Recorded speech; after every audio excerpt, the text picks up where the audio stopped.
দিচ্ছি, কারণ অনেক সময় আবার আচ্ছা ঠিক আছে। তাহলে অ্যাপেন্ডিক্সটা অনেক সময় দেখা যায় যে এরা নর্মাল, তো আমরা পজিশন পড়েছি, সবই হলো নর্মাল পজিশন, নর্মাল পজিশনের বিভিন্ন ভ্যারিয়েশন, ঠিক আছে, নর্মাল পজিশনের বিভিন্ন ভ্যারিয়েশন এগুলো। তবে অনেক সময় এরা অ্যাবনর্মাল পজিশন থাকতে পারে, কোথায়, একেবারে হাইপোকন্ড্রিয়াম রিজনে, গল ব্লাডারের সাথে এখানে থাকতে পারে, অনেক সময় লেফট সাইডে থাকতে পারে। এগুলো একটু আমরা মনে রাখবো কোন কোন পজিশনে অ্যাপেন্ডিক্সটা থাকতে পারে, ঠিক আছে।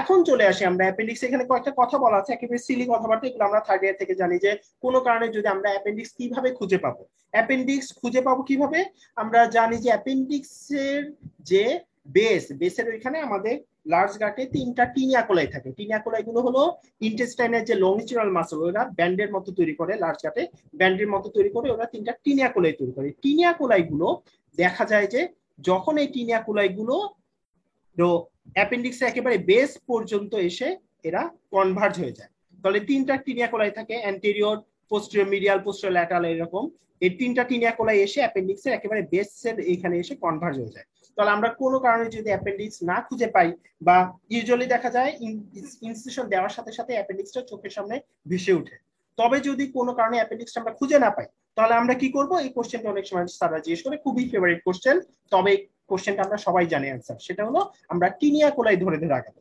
টিনিয়া কোলাই ধরে আগালে দেখা যায় যেই জায়গায় তিনটা টিনিয়া কোলাইয়ের বেস যেখানে এরা একত্রে মিলিত হয়েছে, ওই জায়গাতে আমরা অ্যাপেন্ডিক্সের বেস খুঁজে পাবো, ঠিক আছে, এটা একটা ইম্পর্টেন্ট কথা। আর যদি এসবিএ তে কোশ্চেন আসে, এসবিএ তে কোশ্চেন আসলে যদি বলে তিনটা টিনিয়া কোলাইয়ের মধ্যে কোনটা বেশি ইম্পর্টেন্ট বা কোনটা আমাদেরকে বেশি গাইড করবে, সেটা হলো অ্যান্টেরিয়র টিনিয়া, ঠিক আছে।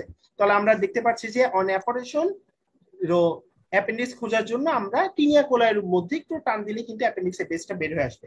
যদি তিনটা টিনিয়া কোলাইয়ের মধ্যে এসবিএ তে কোশ্চেন আসে, সেক্ষেত্রে আমরা একটা যদি অ্যান্সার দিতে হয়, সেক্ষেত্রে আমরা অ্যান্টেরিয়র টিনিয়া দিব, ঠিক আছে, particular anterior taenia will lead to the operator to the base of the appendix. তাহলে আমরা অ্যাপেন্ডিক্সটা খুঁজে পাবো, ঠিক আছে।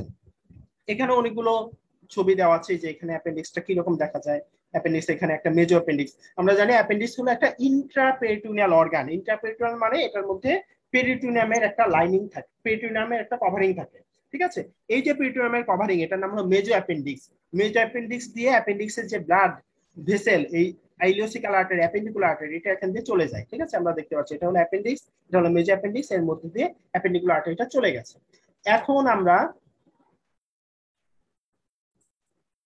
চলে যাই একটু উপরের দিকে, নেক্সট কলামে অ্যাপেন্ডিকুলার আর্টারি, এটা এসবিএ তে আসছে, খুবই সিম্পল জিনিস, আমরা সবাই জানি অ্যাপেন্ডিকুলার আর্টারি, অ্যাপেন্ডিক্সকে সাপ্লাই অ্যাপেন্ডিকুলার আর্টারি, এটা কার ব্রাঞ্চ, এটা হলো আইলিওকলিক আর্টারি ব্রাঞ্চ, ঠিক আছে। আইলিওকলিক আর্টারি আবার right colic artery branch, right colic artery আবার সেই সুপারমেজেন্টিক আর্টারি ব্রাঞ্চ। তাহলে কোশ্চেন কিন্তু এভাবে একবার আসছে যে অ্যাপেন্ডিকুলার আর্টারি এটা কোন আর্টারি ব্রাঞ্চ, এটা হলো আমাদের যদি এই সবগুলো অপশন দেওয়া থাকে যে সুপারমেজেন্টিক আর্টারি, রাইট কলিক আর্টারি, ঠিক আছে, সব বা বিভিন্ন ব্রাঞ্চের নাম দেওয়া থাকে, তার মধ্যে আমরা সবচেয়ে অ্যাপেন্ডিকুলার আর্টারিটা it is the branch of the lower division of the ileocolic artery, এই কথাটা আমরা মনে রাখবো। এবং এটাকে বলা হয়েছে it is an end artery, এবং এন্ড আর্টারি হওয়ার কারণে দেখা যায় যদি থ্রোম্বোসিস হয় কোনো কারণে, তখন কিন্তু এন্ড আর্টারি হওয়ার কারণে অ্যাপেন্ডিক্সের ব্লাড সাপ্লাই পুরোপুরি বন্ধ হয়ে যায়, এবং সেক্ষেত্রে অ্যাপেন্ডিক্সটা দেখা যাবে গ্যাংগ্রিন হয়ে যাবে, ঠিক আছে। আর এখানকার লিম্ফেটিক যে ড্রেনেজ, এটা হলো আইলিওসিক্যাল লিম্ফোডেম। আচ্ছা, এরপরে চলে আসে আমরা ইম্পর্টেন্ট একটা টপিক, সেটা হলো মাইক্রোস্কোপিক অ্যানাটমি। মাইক্রোস্কোপিক অ্যানাটমি আমরা এতক্ষণ যেটা পড়েছিলাম, এগুলো আমরা সেই ফার্স্ট ইয়ার থেকেই আমাদের জানা, অ্যাপেন্ডিক্সের নরমাল অ্যানাটমি। এখন আমরা যেটা পড়বো মাইক্রোস্কোপিক অ্যানাটমি, এখানে বলা আছে যে এটা লেন্থ কত, এবং মাইক্রোস্কোপিক অ্যানাটমি তো আমরা একটু দেখবো, তার আগে আমরা ছবি দেখি যে একটা ইন্টেস্টিনাল ট্র্যাক্টের হিস্টোলজিক্যালি কি কি স্ট্রাকচার থাকে। জিআই ট্র্যাক্টের, আমাদের যে কোনো জিআই ট্র্যাক্টের হিস্টোলজিক্যালি আমাদের কি কি লেয়ার থাকে? চারটা লেয়ার থাকে। হ্যাঁ, চারটা লেয়ার থাকে, কি কি? মিউকোজা, সাবমিউকোজা, মাসল কোট আর সেরোসা। হ্যাঁ, মিউকোসা, সাবমিউকোসা, মাসল কোট এবং সিরোসা। তাহলে ভিতরে সবচেয়ে ভিতরে থাকে মিউকোসা, তার বাইরে থাকে, এবং মিউকোসার লাইনে কি নরমাল আমাদের জিআইটি যে লাইনিং সিম্পল কলামনার এপিথেলিয়াম, অ্যাপেন্ডিক্সে এরকম সিম্পল কলামনার এপিথেলিয়াম, ঠিক আছে। তারপর হলো সাবমিউকোসা থাকে, তারপরে মাসল কোট, মাসল কোটের মধ্যে আমরা জানি ইনার সার্কুলার, আউটার লংজিটিউডাল, এবং সবার বাইরে সিরোসা। সিরোসা মানে ভিসেরাল পেরিটোনিয়ামটাই হলো সিরোসা লেয়ার। এখানে আমরা দেখতে পাচ্ছি যে মিউকোসার মধ্যে কিছু ইম্পর্টেন্ট আমরা দেখতে পাচ্ছি যে লিম্ফয়েড ফলিকল দেখাচ্ছে, লিম্ফয়েড ফলিকল। ঠিক আছে, তাহলে মিউকোসার একটা ইম্পর্টেন্ট ফিচার হলো অ্যাপেন্ডিক্সের এখানে অনেকগুলো লিম্ফয়েড ফলিকল থাকে, এবং এই লিম্ফয়েড ফলিকলটা আমরা পড়েছিলাম একটু আগেই যে অ্যাপেন্ডিক্স ইমিউন সিস্টেমে হেল্প করে, জিআইটি বিশেষ করে মাইক্রো অর্গানিজমের বা জিআই ট্র্যাক্টে যে মাইক্রো অর্গানিজম ওগুলোকে মেনটেন করতে হেল্প করে, এবং একই সাথে এগুলো যদি কোনো কারণে অ্যাবনর্মাল রিঅ্যাকশন করে তখন কিন্তু বিভিন্ন ধরনের অটোইমিউন ডিজিজ হতে পারে, যেমন আমরা পড়েছি আলসারেটিভ কোলাইটিসের সাথে এই অ্যাপেন্ডিক্সের একটা রোল আছে। ঠিক আছে, তাহলে এগুলো থাকে মিউকোসাতে। এবং এখানে আমরা দেখতে পাচ্ছি যে ক্রিপ্টের মতো, গর্তের মতো, এই ক্রিপ্টের একেবারে যে বেস, গর্তের যে তলানি বা বেস, এই বেসের মধ্যে ইম্পর্টেন্ট একটা সেল থাকে, খুবই খুবই ইম্পর্টেন্ট, যেটা পরীক্ষা আসে সেটা হলো যে এই বেস অফ দ্য ক্রিপ্টের মধ্যে থাকে আর্জেন্টাফিল সেল বা কালসিসকি সেল। এই সেলগুলোর কাজ কি? এই সেলগুলো আমাদের অ্যাপেন্ডিক্সের একটা ইম্পর্টেন্ট প্যাথোলজি আছে কার্সিনয়েড টিউমার, ওই কার্সিনয়েড টিউমার কিন্তু এই সেলগুলো থেকে অরিজিন হয়। ঠিক আছে, তাহলে এই কোশ্চেনটাও কিন্তু একবার এসেছে যে আমাদের যে কার্সিনয়েড টিউমারের সেল অফ দ্য অরিজিন কি? সেল অফ দ্য অরিজিন হলো এই যে, এটা হলো যে আর্জেন্টাফিন সেল। ওইটা কোথায় থাকে? এটা থাকে অ্যাপেন্ডিক্সের একেবারে বেসে, এবং আমরা মনে রাখবো এই অ্যাপেন্ডিক্স হলো কার্সিনয়েড টিউমারের মোস্ট ইম্পর্টেন্ট সাইট। ঠিক আছে, আচ্ছা আমরা এরপরে চলে আসি। এখানে আর কিছু আসলে জানা দরকার নেই। এখানে দেখতে পাচ্ছি যে অ্যাপেন্ডিক্স এর লুমেনটা কিন্তু অন্যান্য জায়গায় যেমন সুন্দর একটা গোল লুমেন থাকে সার্কুলার, এখানে ওরকম না, এখানে একটু ইরেগুলার লুমেন হয়ে গেছে। ইরেগুলার লুমেন কেন হয়েছে? কারণ এখানকার যে মিউকোসা আছে, মিউকোসা এগুলো ফোল্ড আকারে আছে, এবং এখানে আবার আরেকটা কারণ হলো এখানে লিম্ফয়েড ফলিকল থাকে, এগুলোর কারণে মিউকোসাটা কিন্তু ভিতরের দিকে ফোল্ডিং হয়ে আছে, এবং ফোল্ডিং হওয়ার কারণে অ্যাপেন্ডিক্স এর লুমেনটা খুবই চিকন। এমনি অ্যাপেন্ডিক্স একটা ন্যারো টিউবুলার স্ট্রাকচার, তার মধ্যে তার লুমেনটাও আরো ছোট, এবং কোনো কারণে যদি লুমেন অবস্ট্রাকশন হয়, আমরা সবাই জানি অ্যাপেন্ডিসাইটিস হলো মোস্ট ইম্পর্টেন্ট প্যাথোলজি অ্যাপেন্ডিক্সের।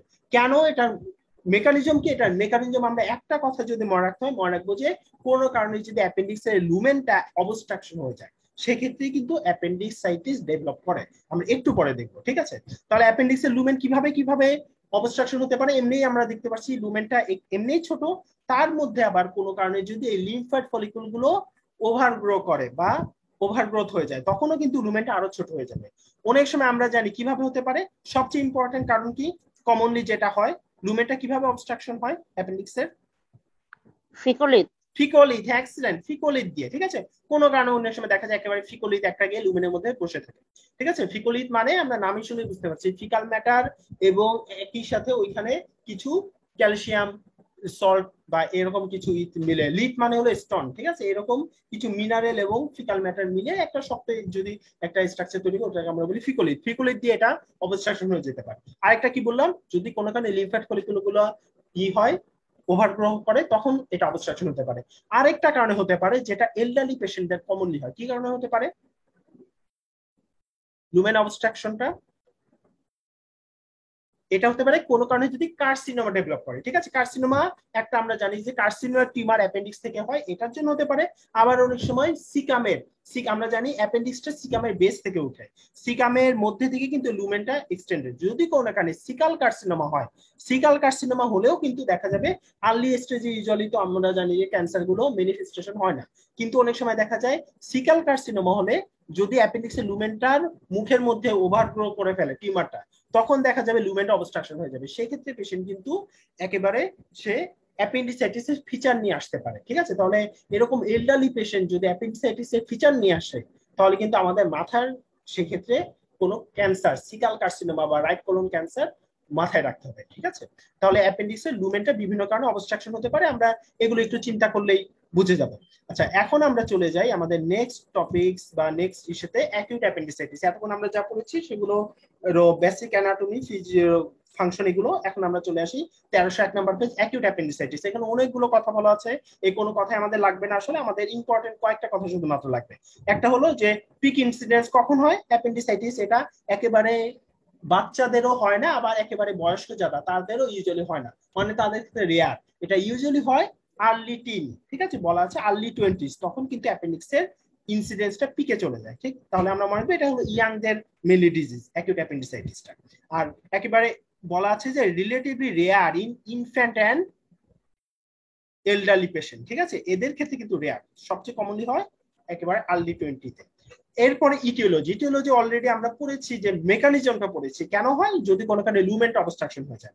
এখন এখানে একটা ইটিওলজি বলা আছে যে যে কোনো ইন্টেস্টিনাল প্যাথোলজিতে আমরা ওই যে যত দোষ নন্দঘোষ ওরকম সব জায়গায় একটা জিনিস নিয়ে আসি, সেটা হলো ডিক্রিজ ডায়েটারি ফাইবার এবং increase consumption of refined carbohydrate. তাহলে রিফাইন্ড কার্বোহাইড্রেট কি জিনিস আমরা মোটামুটি জানি এখন, যে হোয়াইট ব্রেড খাই আমরা, হোয়াইট রাইস খাই, বা ওই যে ডোনাট টোনার বার্গার টার্গার খাই, এগুলো হলো সবই হলো রিফাইন্ড কার্বোহাইড্রেট। ঠিক আছে, তাহলে বলা আছে যে ডায়েটারি ফাইবার কমে গেলে এবং খাবারের মধ্যে রিফাইন্ড কার্বোহাইড্রেট পরিমাণ বেড়ে গেলে এটা হলো অ্যাকিউট হেপাটাইটিসের সাথে রিলেশন আছে। এটা কিভাবে বোঝা গেছে? এটা একটা হাইপোথেটিক্যাল কথা। এটা বোঝা গেছে যে আগে দেখা যেত ওয়েস্টার্ন কান্ট্রিতে যারা এগুলো রিফাইন্ড কার্বোহাইড্রেট বেশি খেত, তখন ওদের ওইখানে অ্যাকিউট অ্যাপেন্ডিসাইটিসের ইনসিডেন্সটা বেশি ছিল। পরে কি করেছে ওরা, আস্তে আস্তে যখন রিফাইন্ড কার্বোহাইড্রেট বা এই যে এই খাবারগুলোর সাইড ইফেক্ট বুঝতে পেরেছে, ওরা আস্তে আস্তে এগুলো কমিয়ে দিয়েছে। ওরা এগুলো কমিয়ে এখন ওই যে ওট মিল খায় বা বিভিন্ন ডায়েটারি ফাইবার টাইপের ওরা খাওয়া বাড়িয়ে দিয়েছে। এগুলো খাওয়া বাড়ানোর পরে বা রিফাইন্ড কার্বোহাইড্রেট কমানোর পরে ওদের দেশে দেখা গেছে যে অ্যাকিউট অ্যাপেন্ডিসাইটিসের ইনসিডেন্স আগের চেয়ে কমে গেছে। আর আমরা কি করেছি, আমরা যারা থার্ড ওয়ার্ল্ড কান্ট্রি ছিল, আমরা আগে খেতাম হলো ওই শাকসবজি এগুলো খেতাম। পরে দেখা গেছে যে আস্তে আস্তে 90 দশকের পরে আমরা ওরা যেগুলো বাদ দিয়ে দিয়েছে ওগুলো আমরা ওয়েস্টার্ন খাবার হিসেবে ওগুলো আমরা খাওয়া শুরু করেছি। এবং এখন দেখা গিয়েছে অ্যাকিউট অ্যাপেন্ডিসাইটিস এটা থার্ড ওয়ার্ল্ড কান্ট্রিতে মোর কমন। আগে থার্ড ওয়ার্ল্ড কান্ট্রিতে এটা লেস কমন ছিল, কিন্তু এই থার্ড ওয়ার্ল্ড কান্ট্রিতে এখন এটা মোর কমন হয়ে গেছে। তাহলে এটার উপরে ভিত্তি করে হাইপোথিসিস দাঁড় করানো হয়েছে যে এটার মধ্যে অ্যাকিউট অ্যাপেন্ডিসাইটিস এর সাথে ডিক্রিজ ডায়েটারি ফাইবার এবং increase consumption of refined carbohydrate একটা অ্যাসোসিয়েশন আছে। ঠিক আছে, এটা হলো হাইপোথেটিক্যাল কথা। এরপরে চলে আসে আমাদের main pathology. Main pathology already আমরা পড়েছি যে ফিকোলিড। ফিকোলিড যদি কোনো কারণে অ্যাপেন্ডিক্সের লুমেনকে অবস্ট্রাকশন করে দেয়, সেক্ষেত্রে অ্যাপেন্ডিসাইটিস হয়। তাহলে ফিকোলিড যদি কোনো কারণে লুমেনকে অবস্ট্রাকশন করে তাহলে কি হবে? এটা আমরা ধরলাম অ্যাপেন্ডিক্স, এটা আমরা একটা নর্মাল একটা ছবি আঁকলাম, এটা ধরলাম সিকাম। ঠিক আছে, সিকাম। কোনো কারণে যদি ধরলাম এখানে একটা অ্যাপেন্ডিক্সের মধ্যে ফিকোলিড দিয়ে বসে আছে, ঠিক আছে, ফিকোলিড অবস্ট্রাকশন করে ফেলেছে, তাহলে ফিকোলিড অবস্ট্রাকশন করলে কি হবে? আমরা জানি অ্যাপেন্ডিক্স এর মধ্যে যে সিম্পল কলাম এপিথেলিয়াম থাকে, ওখানে কিছু সেল থাকে, ওরা মিউকাস রিলিজ করে। তাহলে এখান থেকে কিন্তু অ্যাপেন্ডিক্স এর লুমেনটা বন্ধ, দরজা আমরা বন্ধ করে দিয়েছি, কিন্তু এখান থেকে কিন্তু মিউকাস সিক্রেট হচ্ছে। আবার আমরা জানি যে ইন্টেস্টিনাল ট্র্যাক্টের মধ্যে আমাদের যে ব্যাকটেরিয়া থাকে, ব্যাকটেরিয়া গুলো নিজেরা কিছু গ্যাস প্রডিউস করে।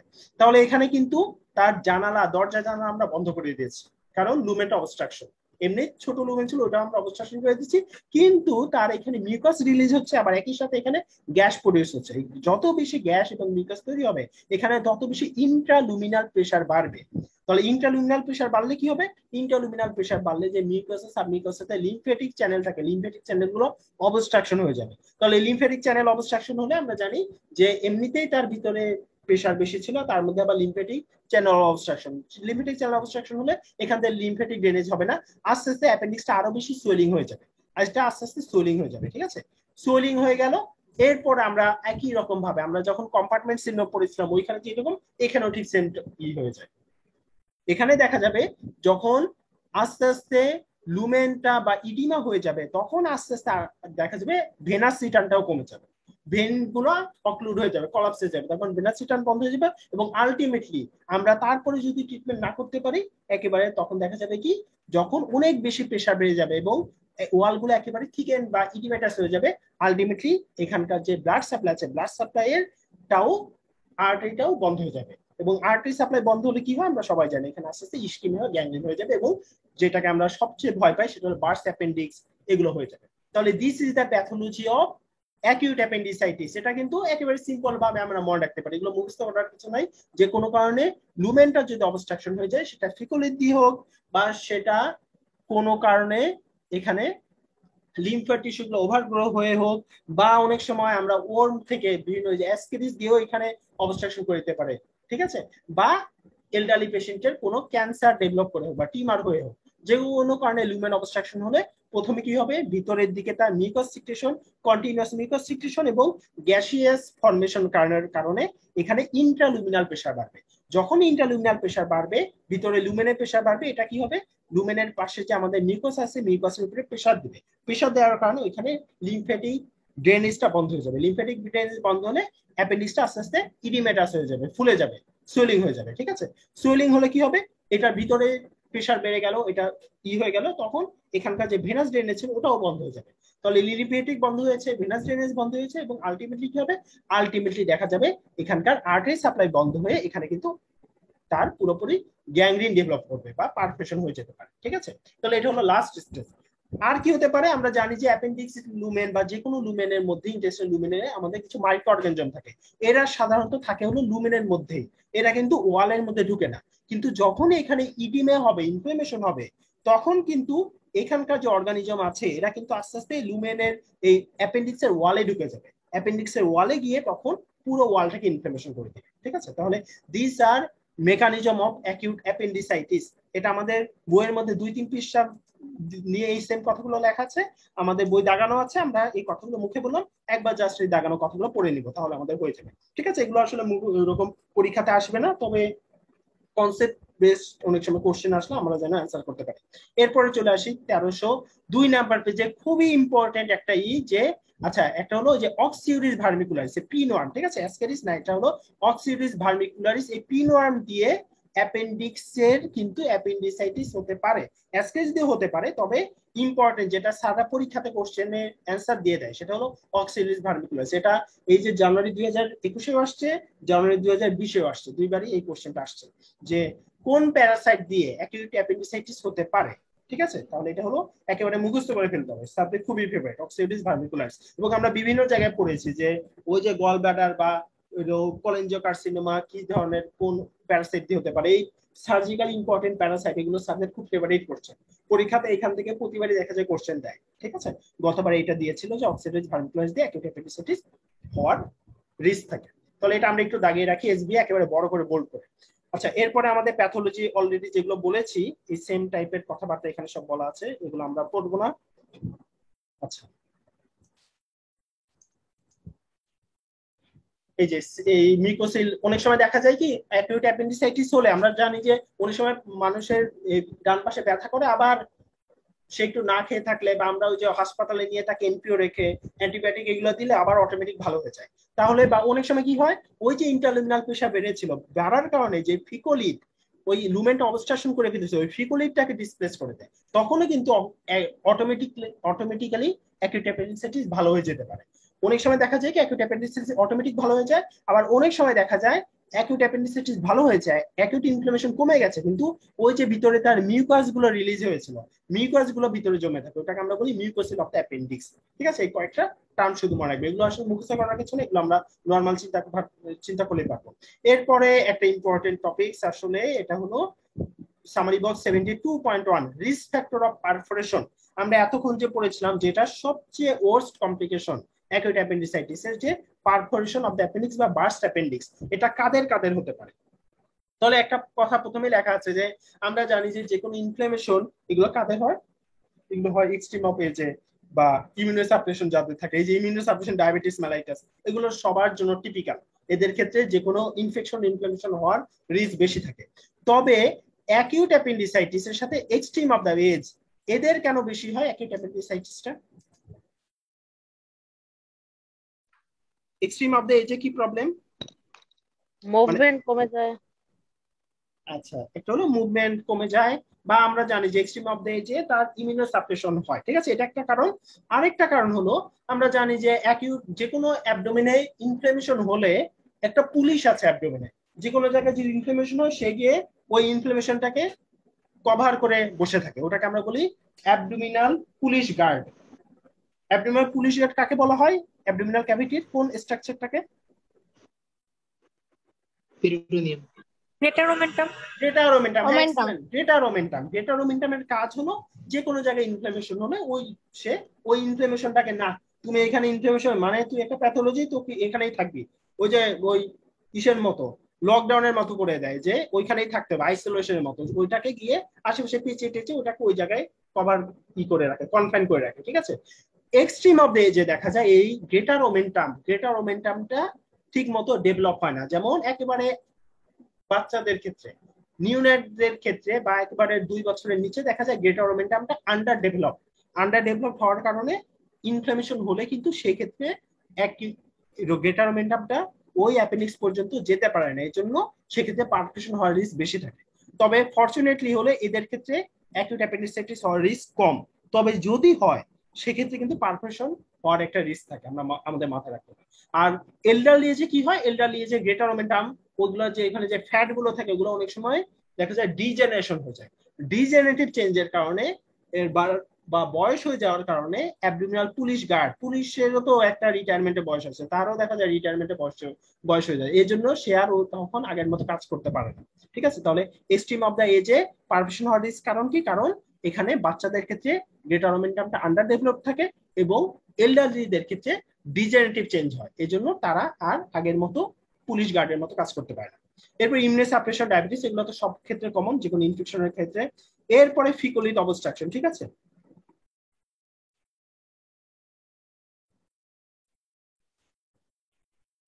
আচ্ছা, ফিকোলিড অবস্ট্রাকশন, পেলভিক অ্যাপেন্ডিক্স, তারপর হলো পেলভিক অ্যাবডোমিনাল সার্জারি, তাহলে এই সবগুলোতেই পারফিউশন হওয়ার রিস্ক বেশি। ঠিক আছে, তাহলে পেলভিক অ্যাপেন্ডিক্সও একই রকম ভাবে, পেলভিক অ্যাপেন্ডিক্সটা যদি আমরা দেখি, পেলভিক অ্যাপেন্ডিক্সটা থাকে একেবারে নিচের দিকে, দেখতে পাচ্ছি যে একেবারে নিচের দিকে পেলভিক অ্যাপেন্ডিক্সটা থাকে, এই জন্য অনেক সময় দেখা যায় যে অ্যাবডোমিনাল যে পুলিশ গার্ড গ্রেটার ওমেন্টাম এত নিচ পর্যন্ত আসতে পারে না, এই জন্য এই ক্ষেত্রে পারফিউশন হওয়ার রিস্ক বেশি থাকে। তাহলে what are the risk factor for perfusion of the acute appendicitis? আমাদের এই কয়েকটা টার্ম মনে রাখতে হবে। এরপরে চলে এসে আমরা ক্লিনিক্যাল ডায়াগনোসিস। ক্লিনিক্যাল ডায়াগনোসিস আমরা সবাই জানি, এগুলো মুখস্থ আমাদের সবার। প্রথমে কি হয়, একটা পেরিয়াম্বিলিক্যাল পেন হয়, তারপরে পেনটা আস্তে আস্তে সেটা রাইট সাইডে শিফট করে। তাহলে এটা আমরা সবাই জানি। একটা জিনিস শুধুমাত্র আমি অ্যান্সার দিব না, এটা আপনারা অ্যান্সার দিবেন, কারণ এটা আপনারা সবাই জানেন যে এই যে আম্বিলিকাসে পেন হয়, পেরিয়াম্বিলিক্যাল পেন, এই পেনটাকে কি পেন বলা হয়? Shifting pain, shifting. আচ্ছা, এটা হলো মেইনলি রেফার্ড পেন। ঠিক আছে, কারণ আমরা জানি রেফার কি, পেন। হ্যাঁ রেফার্ড পেন হলো কারণ অ্যাপেন্ডিক্সটা তো থাকে আমাদের রাইট ইলিয়াক ফোসাতে, কিন্তু পেনটা আমাদের ফিল হচ্ছে আম্বিলিকাসে। তাহলে এটা কেন হয়? কারণ আম্বিলিকাস, এবং এটার আমরা মেকানিজম সবাই জানি যে আম্বিলিকাসেরও যে ইনারভেশন বা সেগমেন্ট ওটা হলো থোরাসিক টেন এবং অ্যাপেন্ডিক্স এর থোরাসিক টেন, এই জন্য দুইজন যখন দুইটা জায়গা থেকেই যখন এই অ্যাপেন্ডিক্স থেকে যখন পেইন সেন্সেশনটা ক্যারি করে আমাদের ইসে যায়, ব্রেনে যায়, ব্রেন তখন ডিফারেন্সিয়েট করতে পারে না কোনটা হলো সোমাটিক কোনটা হলো অটোনমি।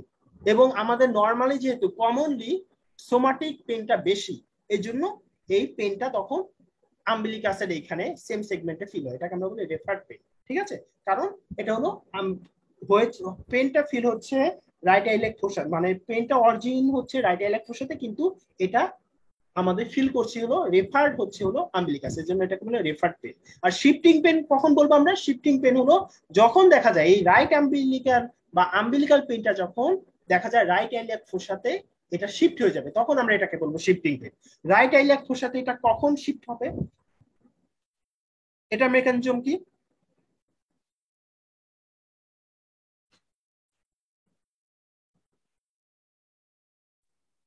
যখন অ্যাপেন্ডিক্সটা ইডিমেটাস হয়ে যাবে, ইনফ্লামড, হ্যাঁ, ইনফ্লামেশন হয়ে, প্যারাইটাল হ্যাঁ পেরিটোনিয়াম কি তখন ইরিটেট করবে? যখন প্যারাইটাল পেরিট্রাম, হয়ে হ্যাঁ হ্যাঁ এটাই হলো অ্যান্সার। প্যারাইটাল পেরিট্রামকে যখন অ্যাপেন্ডিক্সটা যখন ইডিমেটাস হয়ে বা ইনফ্লেমড হয়ে যখন প্যারাইটাল পেরিট্রামকে ইরিটেট করবে বা টাচ করবে, তখন দেখা যাবে আমাদের পেইনটা সেই রাইট সাইডে যেখানে অ্যাপেন্ডিক্স থাকে ওই জায়গাতে ফিল হবে। ঠিক আছে, তাহলে আমরা এই দুইটা মনে রাখবো যে একটা হলো রেফার্ড পেন ফিল হবে হলো পেরিয়াম্বিলিকাল রিজনে, এবং শিফটিং পেন আম্বিলিকাসে ছিল ওটা শিফট করে রাইট আইলেক ফোসাতে চলে গেছে, এটা হলো শিফটিং পেন। ঠিক আছে, এটা ফিল হবে হলো যখন প্যারাইটাল পেরিট্রামটা ইনভলভ হবে, এটা হবে রাইট আইলেক ফোসাতে।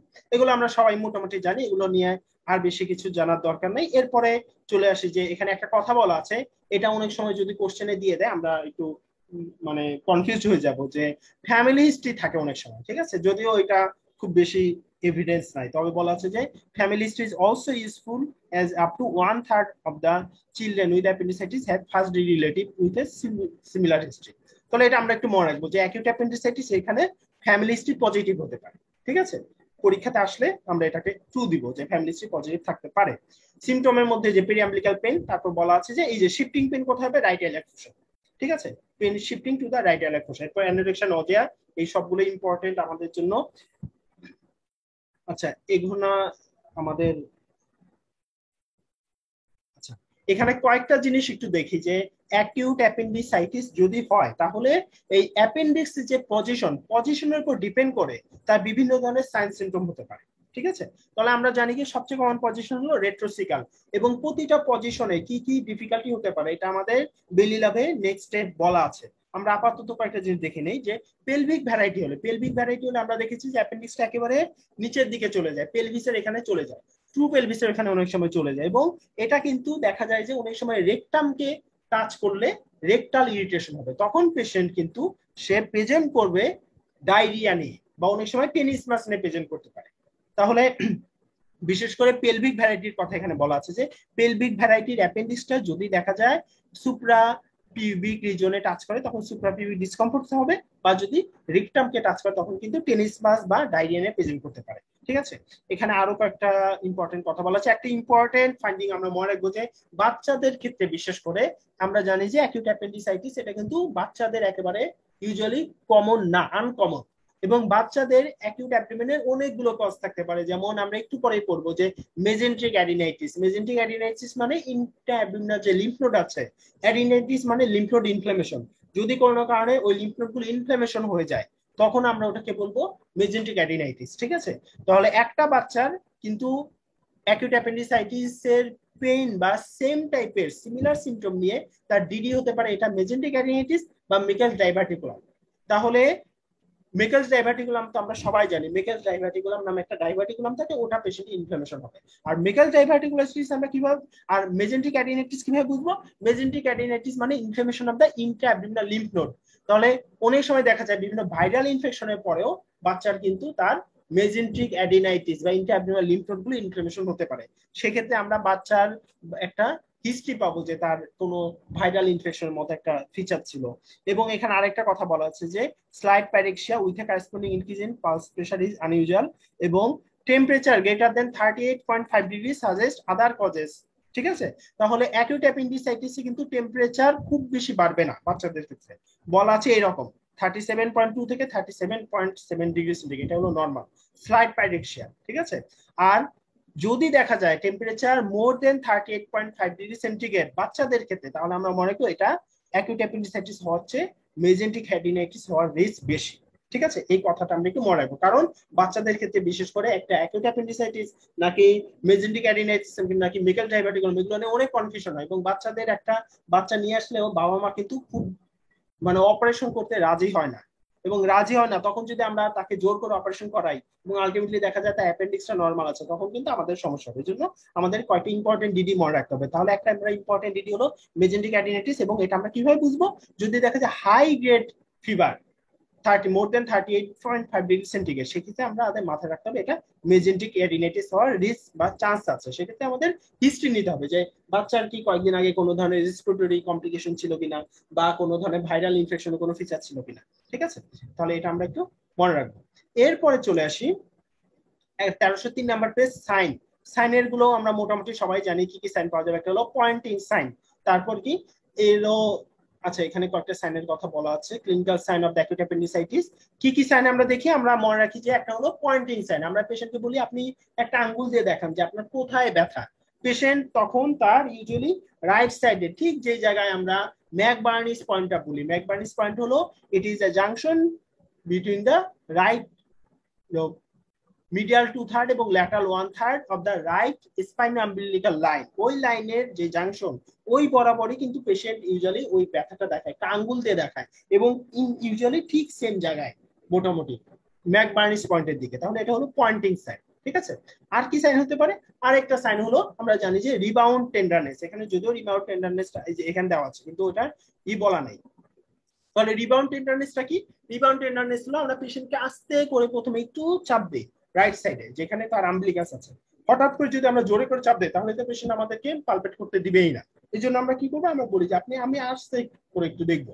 তখন আমরা আস্তে করে একটু চাপ দেই রাইট আইলেট ফোর্সেতে।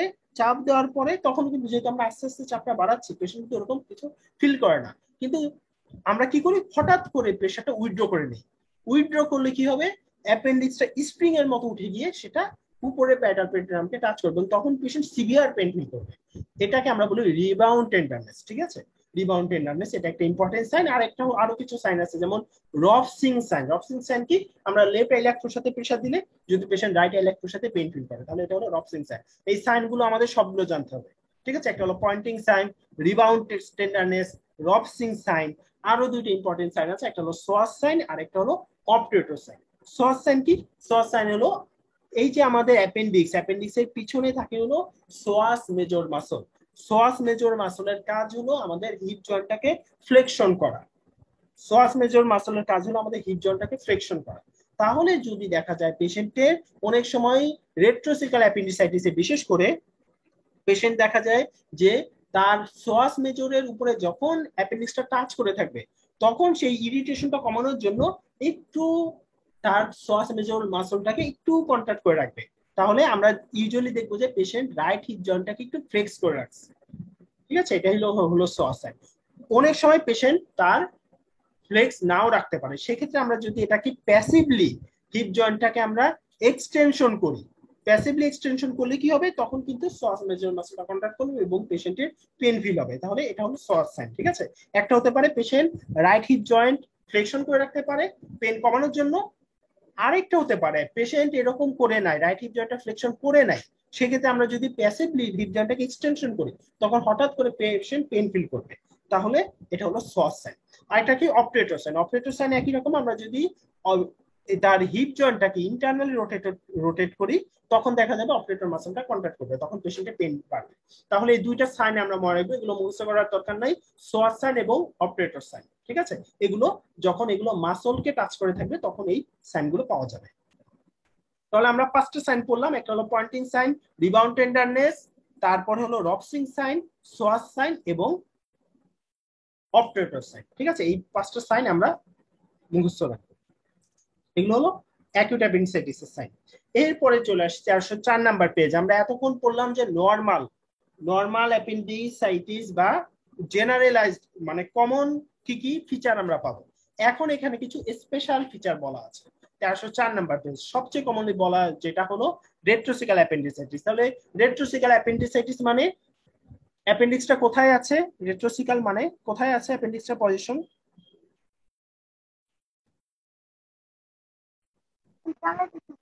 সিকামের পিছনে। হ্যাঁ, রেট্রোসিকাল মানে রেট্রো মানে বিহাইন্ড দ্য সিকাম। তাহলে কোনো কারণে যদি আমরা জানি, অনেক সময় দেখা যায় সিকামটা বিভিন্ন ফুড ম্যাটেরিয়াল দিয়ে বা ইন্টেস্টিনাল দিয়ে লোডেড হয়ে থাকে।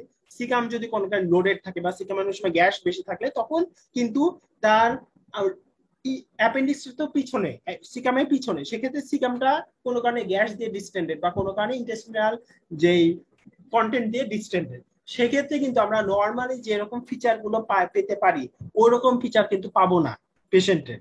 যেমন আমরা টেন্ডারনেস দেখি, টেন্ডারনেস কিন্তু আমরা যদি রাইট ইলেক্ট্রোর সাথে চাপ দিলেও দেখা যাবে এই চাপটা কিন্তু পিছনে পর্যন্ত যাবে না, সেক্ষেত্রে তার মনে হতে পারে যে রাইট হিপ টেন্ডারনেস নাই। তাহলে এটাকে অনেক সময় সাইলেন্ট অ্যাপেন্ডিক্স বলা হয়, ঠিক আছে?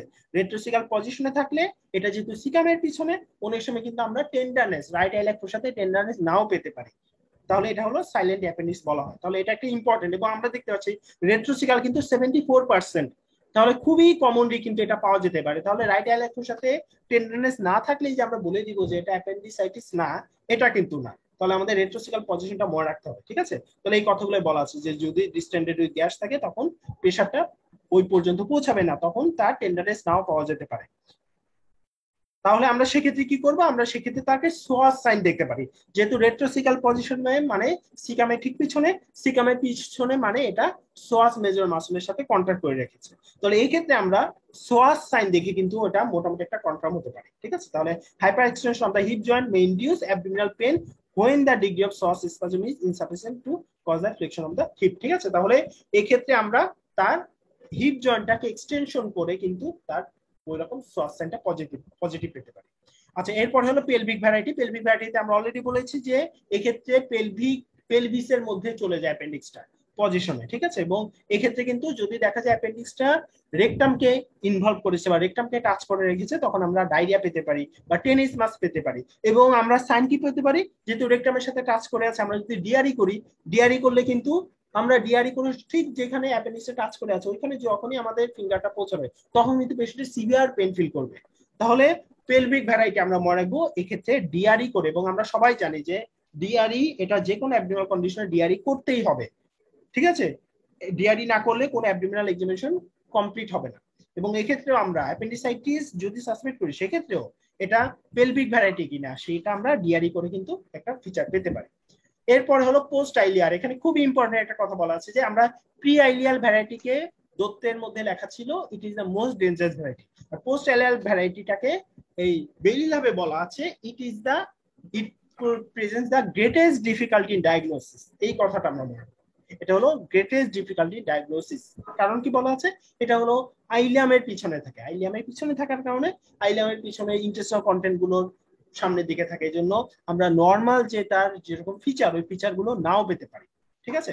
এবং আরো কথা বলা আছে যে এই ক্ষেত্রে দেখা যাইতে পারে তার নর্মালি কি হয় আমরা জানি আম্বিলিকাস থেকে পেনটা রাইট সাইডে শিফট হয়, কিন্তু পোস্ট আইলিয়াল ভ্যারাইটিতে অনেক সময় দেখা যায় ওই অ্যাপেন্ডিক্সটা আম্বিলিকাসের দিকেই থাকে, এই জন্য তার নর্মাল যেরকম আম্বিলিকাস থেকে রাইট আইলিয়ার সাথে শিফট হবে ওইখানে কিন্তু এরকম হয় না। পেশেন্টে বলে যে আমার রাইট সাইড ডান অ্যাপেন্ডিক্সের এখানেই ব্যথা, মানে আম্বিলিকাসের এখানে ব্যথা পেশেন্ট বলে। আমরা তো একটা নর্মালি আমরা জানি যে রাইটে এটা শিফট করবে, কিন্তু এখানে কোনো শিফটিং পেনের ফিচার পেশেন্ট দেয় না, কারণ তার অ্যাপেন্ডিক্সটা আছেই হলো আম্বিলিকাসের ওইদিকে, তাহলে পেশেন্টের পেন শিফট করবে না। তারপরে সামনের দিকে তার ইন্টারেস্টের কন্টেন্ট গুলো থাকার কারণে আমরা ওরকম ভাবে তার হিপও পাবো না, নর্মাল যে টেন্ডারনেস ওরকমও পাবো না রাইট আইলিয়ার পেশেন্টে। এবং আরেকটা হলো তার পেশেন্ট কিন্তু ডায়রিয়া নিয়ে প্রেজেন্ট করতে পারে। তাহলে এই সবগুলো থাকার কারণে পোস্ট আইলিয়াল ভ্যারাইটি এটা হলো মোস্ট ডিফিকাল্ট টু ডায়াগনোস। তাহলে এই কয়েকটা টার্ম আমরা মনে রাখবো কোন কোন ভ্যারাইটিতে আমরা কি কি ডিফিকাল্টি ফেস করি। তাহলে এগুলো হলো according to the position of the appendix. আর আমরা যদি অ্যাপেন্ডিক্সের বয়স চিন্তা করি পেশেন্টের, সেক্ষেত্রে আমরা কিছু স্পেশাল ফিচার পাবো। যেমন একটা বলা আছে যে ইনফ্যান্টের ক্ষেত্রে প্রথমে একটা যে রিলেটিভ রেয়ার 36 মান্থসের আগে, কিন্তু 3 বছর আগে অ্যাপেন্ডিসাইটিস রিলেটিভলি রেয়ার। তবে যদি আমরা একটু আগে পড়েছিলাম যদি কোনো কারণে অ্যাপেন্ডিক্স হয়ে যায় এটা কিন্তু খুবই ডেঞ্জারাস। কেন? কারণ তার গ্রেটার ওমেন্টামটা আন্ডার ডেভেলপ থাকে, এই জন্য কিন্তু একেবারে এটা অ্যাপেন্ডিক্সকে ওরকম ভাবে কভার করতে পারবে না, এবং এই জন্য তার অ্যাপেন্ডিক্সটা পারফোরেশন এবং জেনারেল ডিফিউজ পেরিটোনিয়াইটিস হওয়ার রিস্ক অনেক বেশি। তাহলে ইনফ্যান্টদের ক্ষেত্রে আমরা এই কথাটা মনে রাখবো। চিলড্রেনের ক্ষেত্রে আমরা অলরেডি পড়েছি যে কয়েকটা টার্ম পড়বো যে মেকেজ ডাইভার্টিকুলাম হতে পারে বা মেজেন্টিক অ্যাডিনাইটিস হতে পারে। এলডারলির ক্ষেত্রে বলা আছে যে একই রকম ভাবে গ্যাংগ্রিন পারফোরেশন কমন হয়, এগুলো অলরেডি আমাদের সব পড়া হয়েছে, ঠিক আছে? আর প্রেগন্যান্সির ক্ষেত্রে আমরা মনে রাখবো যে appendicitis is the most common extraintestinal uterine epidemic condition. এই কয়েকটা কথা শুধু মনে রাখবো, এখানে অনেকগুলো কথা বলা আছে, এগুলো আমাদের লাগবে না। আচ্ছা, এখানে আরেকটা টার্ম আমরা দেখতে পাচ্ছি যে সুন্দর একটা ইনফরমেশন দেওয়া হচ্ছে চিলড্রেনের ক্ষেত্রে যে একটা কথা বলা আছে যে the disease most commonly mistaken for acute appendicitis হলো এই দুইটা। আমরা কি করি, আমরা হলো সবচেয়ে ইম্পর্টেন্ট হিসেবে অ্যাকিউট অ্যাপেন্ডিসাইটিস মানেই আমাদের মাথায় চলে আসে মেকেজ ডাইভার্টিকুলাইটিস। তবে বেলিলাভের কথা অনুযায়ী কিন্তু এটা মেকেজ ডাইভার্টিকুলাম নিজেই হলো আনকমন, পুরো 2% পিপলে থাকে, আমরা পড়ছি না মেকেজ ডাইভার্টিকুলাম থাকে 2% পপুলেশনে, তার মধ্যেও আবার ওই পপুলেশনের মধ্যেও দেখা যায় 2% এর ক্ষেত্রে ওটা ফিচার নিয়ে ডেভেলপ করতে পারে, ম্যাক্সিমাম ক্ষেত্রে ওটা অ্যাসিম্পটোমেটিক থাকে। তাহলে ওটা কিন্তু খুবই আনকমন মেকেজ ডাইভার্টিকুলাম নিয়ে পেশেন্ট কি করা। সেক্ষেত্রে আমরা অ্যাকিউট অ্যাপেন্ডিসাইটিসের এরকম বাচ্চা বয়সে তাকে প্রথমেই মেকেজ ডাইভার্টিকুলাম কিন্তু খুব কমনলি এটা পাই না আমরা। তাহলে অ্যাকিউট অ্যাপেন্ডিসাইটিসের মোস্ট ইম্পর্টেন্ট ডিডি চিলড্রেনের ক্ষেত্রে হলো অ্যাকিউট গ্যাস্ট্রোএন্টারাইটিস বা মেজেন্টিক অ্যাডিনাইটিস। গ্যাস্ট্রোএন্টারাইটিস মানে তো আমরা বুঝতেই পারছি যে তার ডায়রিয়া নিয়ে পেশেন্ট প্রেজেন্ট করবে, ঠিক আছে? আর মেজেন্টিক অ্যাডিনাইটিস আমরা একটু আগে পড়েছিলাম, কি পড়েছিলাম আমরা? মেজেন্টিক অ্যাডিনাইটিস টেম্পারেচার কি রকম হবে? বেশি হবে, হ্যাঁ, high grade fever 38 more than 38.5 degree centigrade, ঠিক আছে? এখানে আরেকটা কথা বলা আছে যে pain is colic in nature and cervical lymph node. এখানে সার্ভাইকাল লিম্ফ নোডটাও এনলার্জমেন্ট পাওয়া যেতে পারে। আমরা পড়েছিলাম এগুলো সাধারণত ভাইরাল ইনফেকশনের পরে reactive hyperplasia of the lymph node হয়, সেক্ষেত্রে তার সার্ভাইকাল লিম্ফ নোড বা অন্যান্য জায়গায় লিম্ফ নোড এনলার্জমেন্ট পেতে পারে, ঠিক আছে? এগুলো আমরা ডিফারেন্সিয়েট করব, ঠিক আছে? আর একটা আমরা পড়েছি যে মেকেজ ডাইভার্টিকুলাইটিস, এটা ইউজুয়ালি আনকমন, তবে অ্যাকিউট অ্যাপেন্ডিসাইটিসের ক্ষেত্রে এটাও আমাদের ডিডি হিসেবে রাখতে হবে। আচ্ছা, এরপরে 1305 number page, differential diagnosis of acute appendicitis. তাহলে differential diagnosis of acute appendicitis কি? এখানে অলরেডি আমরা পড়ে ফেলেছি যে চিলড্রেনের ক্ষেত্রে 1 নাম্বার রো গ্যাস্ট্রোএন্টেরাইটিস বা মেসেনিক অ্যাডেনাইটিস, মেকালস ডাইভার্টিকুলাইটিস, ইন্টারসাসেশন, এগুলো ঠিক আছে, লোবা নিউমোনিয়া হতে পারে যদি উপরের দিকে অ্যাপেন্ডিক্স হয়। তারপরে অ্যাডাল্টের ক্ষেত্রে এগুলো খুব বেশি দরকার আমাদের, এই যে কোনো অ্যাকিউট অ্যাবডোমিনাল কন্ডিশন এখানে দেওয়া আছে সবগুলো দেখতে পাচ্ছি, যে perfected peptic ulcer disease, pancreatitis, ঠিক আছে, ইউরিট্রিক কলিক, এগুলো আসলে আমাদের দরকার নেই এরকম মুখস্থ রাখা বা মনে রাখা। ফিমেলের ক্ষেত্রে খুব ইম্পর্টেন্ট আমাদের এখানে, আমরা যদি অল্প এর মধ্যে পড়তে চাই আমরা দুইটা জিনিস পড়বো, একটা হলো চিলড্রেনের ক্ষেত্রে কি কি ডিডি আছে, আর একটা হলো ফিমেলের ক্ষেত্রে, কারণ এই ফিমেলের ক্ষেত্রে রিপ্রোডাক্টিভ এজের ফিমেল খুবই কমনলি এগুলো কনফিউজড হয়, এবং আমার মনে হয় যারা এখানে অনেকেই এগুলো ফেস করে আসছেন অলরেডি, যে ইন্টার্নির সময় হোক বা বিভিন্ন হাসপাতালে ডিউটির সময় হোক, এটাও সবাই মোটামুটি ফেস করেছে যে ফিমেলদের ক্ষেত্রে এই অ্যাপেন্ডিসাইটিস নিয়ে খুবই কনফিউজিং। তাহলে একটা হলো মিটালস মার্জ হতে পারে। মিটালস মার্জ কি? মিটালস মার্জ হলো, এটা হলো ওভুলেটরি পেন। ওভুলেশনের সময় একটা মিড সাইকেল, তো আমরা জানি যে 40 days বিফোর মেনস্ট্রুয়েশন ওভুলেশনটা হয়। ওভুলেশনের সময় নরমালি একটা পেন হতে পারে, এবং ওভুলেশনের সময় যদি ওভারিয়ান যে ফলিকল আছে ফলিকলটা তো রাপচার হয়, কোনো কারণে যদি রাপচার হয়ে একটু ব্লিডিং হয় বা একটু বেশি পেন হয়, ওটাকে আমরা বলি মিটালস মার্জ, ঠিক আছে। তাহলে মিটালস মার্জ আমরা মনে রাখবো এটা হলো একটা মিড সাইকেল ওভুলেটরি পেন, ঠিক আছে। এটা কখনো বেশি হতে পারে কখনো কম হতে পারে, অনেক সময় দেখা যায় সিভিয়ার পেন নিয়ে পেশেন্ট প্রেজেন্ট করতে পারে ওভুলেটরি পেনের, ঠিক আছে। তাহলে এটা একটা ইম্পর্টেন্ট। এবং যদি রাইট সাইডে হয়, আমরা জানি রাইট সাইডের ওভারি ওটাও মোটামুটি এই সেম সাইডেই থাকে, তখন কিন্তু তার এরকম অ্যাকিউট অ্যাপেন্ডিসাইটিস কিচেনে প্রেজেন্ট হবে, খুবই কমনলি হয়, এবং আমিও এটা পেয়েছি। আমি ইন্টার্নের সময় এরকম পেশেন্টকে অ্যাপেন্ডিসাইটিস অপারেশন করতে গিয়ে দেখা গেছে এটা হলো ওভারিয়ান ফলিকুলার রাপচার, ঠিক আছে। তাহলে এটা হলো মিটালস খুবই কমনলি হয়। তারপর একটা হলো একটোপিক প্রেগন্যান্সি, এটাও খুবই কমন, ঠিক আছে। তাহলে একটোপিক প্রেগন্যান্সি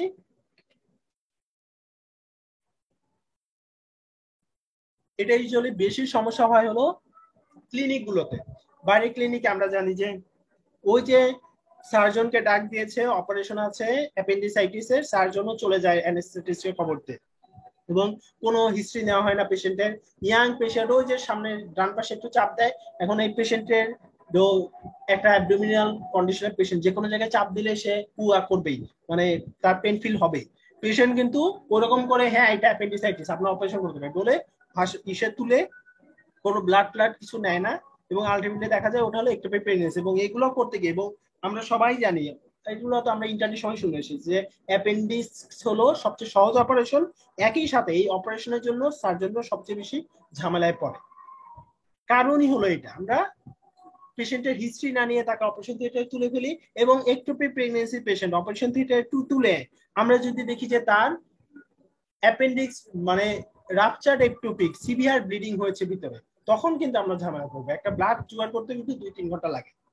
তাহলে আমাদের মনে রাখতে হবে, এগুলো এখন মনে হতে পারে এগুলো তো আমরা খুব কেয়ারফুল থাকবো, তবে প্র্যাকটিক্যাল লাইফে কিন্তু কেয়ারফুল থাকা হয় না। তবে আমাদের মাথায় রাখতে হবে ফিমেলদের ক্ষেত্রে অ্যাপেন্ডিসাইটিস অপারেশন করার আগে খুবই কেয়ারফুল থাকতে হবে, ঠিক আছে। তাহলে এই কন্ডিশন গুলো মাথায় রাখতে হবে। একটু প্রেগন্যান্সি আমরা নর্মাল একটা হিস্ট্রি নিয়েই তার করতে পারি, যে পেশেন্টের যে প্রেগন্যান্সি টেস্ট বা মেনস্ট্রুয়েশন বা অ্যামেনোরিয়ার হিস্ট্রি এবং প্রেগন্যান্সি টেস্টের করেই কিন্তু আমরা মোটামুটি এটা কনফার্ম হয়ে যেতে পারি। তাহলে একটোপিক প্রেগন্যান্সি আমাদের মাথায় রাখতে হবে। আরেকটা হলো একটু আগে আমরা যেটা বলেছি যে মিটালস মার্জ হতে পারে, নরমাল ওভুলেটরি পেন, আর অনেক সময় ওভারিয়ান সিস্টের ফলিকল রাপচার হতে পারে, ঠিক আছে। তাহলে this are condition in case of adult female. আর এলডারলি পেশেন্টের ক্ষেত্রে আমরা পড়েছিলাম যে বিভিন্ন কন্ডিশন হতে পারে, কোলোনিক কার্সিনোমাতে কেন অ্যাপেন্ডিসাইটিস হতে পারে আমরা একটু আগে পড়েছি, কোনো কারণে যদি লুমেনটা অবস্ট্রাকশন হয়ে যায়। আচ্ছা, এগুলো একটু দেখে নিব যে অ্যাডাল্টের ক্ষেত্রে অনেক সময় টার্মিনাল আইলাইটিস হলে অ্যাকিউট অ্যাপেন্ডিসাইটিস এর মতো ফিচারে প্রেজেন্ট করতে পারে। আচ্ছা, 1306 number page. Mittelschmerz already আমরা যা বলেছি যে mid cycle rupture, mid cycle ovulatory pain, বা অনেক সময় যে ফলিকুলার যে রাপচার হয়, রাপচার ওভারিয়ান ফলিকুলের জন্য একটা পেন হতে পারে, এটাকে বলে মিটালস মার্জ, ঠিক আছে। এই সবগুলো আমাদের মাথায় রাখতে হবে।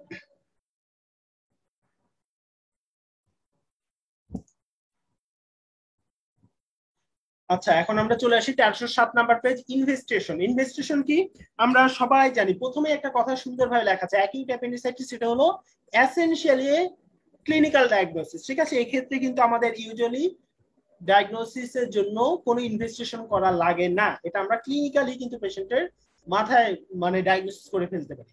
তবে যদি দেখা যায় পেশেন্টের ডায়াগনোসিস নিয়ে আমরা কিছু কনফিউজড, সেক্ষেত্রে আমাদের অবশ্যই ইনভেস্টিগেশন করতে হবে।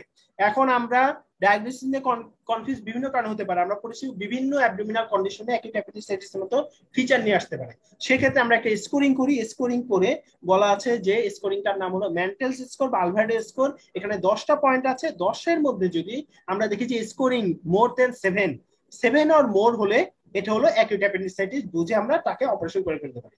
আর যদি দেখা যায় এটা হলো 5 বা 6 ইকুইভোকাল স্কোর, এটা অ্যাপেন্ডিসাইটিস হতেও পারে নাও পারে, সেক্ষেত্রে কিন্তু আমাদের এটা কনফার্ম করার জন্য তাকে বিভিন্ন ধরনের ইমেজিং করতে হবে। তাহলে আমরা একটু দেখে নেই অ্যালভার্ডো স্কোরটা কি। এটা আমাদের পেশেন্টের ম্যানেজমেন্টে খুব হেল্প করবে। সেটা হলো যে নর্মাল যে সিমটম গুলো আমরা পড়েছি, সেম টাইপের সিমটম গুলো, যে মাইগ্রেটরি রাইট আইলেক ফোসা পেইন, পেশেন্টের মাইগ্রেটরি রাইট আইলেক ফোসা পেইন মানে একটা টিপিক্যাল পেইন থাকে, তার আম্বিলিকাসে পেইন থাকবে, ওটা হলো মাইগ্রেট করবে রাইট আইলেক ফোসা বা শিফটিং হবে, এটাতে এক পয়েন্ট। অ্যানোরেক্সিয়া আমাদের কাছে মনে হয় যে এবার একটা ভেগ সিমটম, তবে অ্যাপেন্ডিসাইটিস এর ক্ষেত্রে কিন্তু এটা খুব ইম্পর্টেন্ট। ঠিক আছে, ওই যে যেই বাচ্চার অ্যাপেন্ডিসাইটিস, ওই বাচ্চাকে কখনো মুখে কিছু খায় মানে যতই জোর করো সে কিছু খাবেই না, সিভিয়ার অ্যানোরেক্সিয়া ডেভেলপ করে। তারপর নজা ভমিটিং হলে এটা একটা পয়েন্ট। তারপরে কি সাইনের মধ্যে দেখতে পাচ্ছি টেন্ডারনেস, বিশেষ করে রাইট আইলের সাথে টেন্ডারনেস থাকলে এটা হলো 2 পয়েন্ট। ঠিক আছে, স্কোর হলো 2 রাইট আইলের সাথে। তারপরে কি রিবাউন্ড টেন্ডারনেস হলে একটা স্কোর, আর হলো যদি টেম্পারেচার বেশি হয় হাইপারপাইরেক্সিয়া হয় এটা হলো 1 পয়েন্ট। তারপরে কি ল্যাবরেটরি ইনভেস্টিগেশনের মধ্যে আমরা ইমেজিং করব না, তবে আমরা কিছু ল্যাব ইনভেস্টিগেশন করতে পারি, যে সিবিসি করলে লিউকোসাইটোসিস হলে 2, আর যদি নিউট্রোফিল কাউন্টটা বেড়ে যায় সেক্ষেত্রে আমাদের 1 পয়েন্ট। তাহলে টোটাল 10 পয়েন্টের মধ্যে আমরা দেখতে পাচ্ছি সবগুলোই এক এক করে, শুধুমাত্র টেন্ডারনেস রাইট আইলের টেন্ডারনেস এর 2 মার্ক ছিল, আর যদি লিউকোসাইটোসিস হয় তাহলে 2 মার্ক ছিল। এই 10-এর মধ্যে যদি আমরা 7 অর মোর পাই, তখন হলো পেশেন্টের আমরা মাথায় রাখতে পারি এটা অ্যাকিউট অ্যাপেন্ডিসাইটিস হওয়ার চান্স বেশি, সেক্ষেত্রে আমরা পেশেন্টকে সরাসরি অপারেশনে নিয়ে যেতে পারি। আর যদি দেখি যে এটা ইকুইভোকাল 5 বা 6 বা আরো কম, সেক্ষেত্রে আমাদের অ্যাকিউট অ্যাপেন্ডিসাইটিস কিনা অন্য কোনো ডায়াগনোসিস সেটা এক্সক্লুড করার জন্য আমাদের কিছু ইমেজিং করতে হবে। এখন ইমেজিং এর মধ্যে 2টা অপশন আছে, একটা হলো আল্ট্রাসোনোগ্রাম আর একটা হলো সিটি স্ক্যান। এখন আমরা একটা অ্যাডাল্ট ফিমেলের ক্ষেত্রে বা রিপ্রোডাক্টিভ এজের একটা ফিমেলের ক্ষেত্রে আমরা কোনটা করব, সিটি স্ক্যান নাকি আল্ট্রাসোনোগ্রাম? আল্ট্রাসোনোগ্রাম। আল্ট্রাসোনোগ্রাম, হ্যাঁ, কারণ অনেক সময় দেখা যায় প্রেগন্যান্সি টেস্ট করলেও এটা আনরিলেবল থাকতে পারে। আর এমনিতেও দেখা যায় যে পেলভিক যে স্ট্রাকচার গুলো আছে এগুলো আল্ট্রাসোনোগ্রামে খুব ভালোভাবে বোঝা যায়, এবং একই সাথে আল্ট্রাসোনোগ্রামে কোনো রেডিয়েশন হ্যাজার্ডও নাই। এর জন্য বলা হয় যে চিলড্রেন এবং অ্যাডাল্ট ফিমেল, ঠিক আছে, এখানে যদিও thin adult particular gynaecological pathology বলা হয়েছে, মানে আমরা মনে রাখবো যে চিলড্রেন এবং ফিমেলদের ক্ষেত্রে, রিপ্রোডাক্টিভ এজের ফিমেলদের ক্ষেত্রে আমরা কি করব, আমরা আল্ট্রাসোনোগ্রাম করব। ঠিক আছে, আর যদি দেখা যায় একটু এল্ডারলি মেল বা অবেস পেশেন্ট, সেদের ক্ষেত্রে আমরা আল্ট্রাসোনোগ্রাম করে খুব বেশি ইনফরমেশন পাবো না, সেক্ষেত্রে আমরা কি করবো, সেক্ষেত্রে সিটি স্ক্যান করতে হবে। তাহলে আমরা এই 2টা কথা মনে রাখবো যে অ্যাকিউট অ্যাপেন্ডিসাইটিস এর ক্ষেত্রে 2টা ইমেজিং অপশন আছে আমাদের, একটা হলো আল্ট্রাসোনোগ্রাম, ইউজুয়ালি চিলড্রেন এবং একেবারে ফিমেলদের ক্ষেত্রে আমরা করতে পারি, বিশেষ করে রিপ্রোডাক্টিভ এজের ফিমেল। আর যদি অন্য যে কোনো পেশেন্টের ক্ষেত্রে আমরা করবো সিটি স্ক্যান, ঠিক আছে, কনফার্ম করার জন্য। এবং বাইরের দেশে কিন্তু যে আমরা বিভিন্ন মুভিতেও দেখবো যে অ্যাকিউট অ্যাপেন্ডিসাইটিস সাসপেক্ট করলে কিন্তু ওরা ওইসব ক্লিনিক্যাল এর উপরে ডিপেন্ড না করে ওরা সোজা কিন্তু সিটি স্ক্যান করে ফেলে। বিভিন্ন ধরনের ইভেন ইন্ডিয়ান বিভিন্ন ধরনের ওই যে মেডিকেল রিলেটেড যে কেস গুলো থাকে ওইখানেও আমরা দেখবো যে একেবারে সিটি স্ক্যান করে ফেলে, বাচ্চাদেরও সিটি স্ক্যান করে ফেলে। তাহলে আমরা মনে রাখবো সিটি স্ক্যান, এটা আমাদের মাথায় রাখবো, this is the confirmatory diagnosis. ঠিক আছে, সিটি স্ক্যান হলো কনফার্মেটরি ডায়াগনোসিস।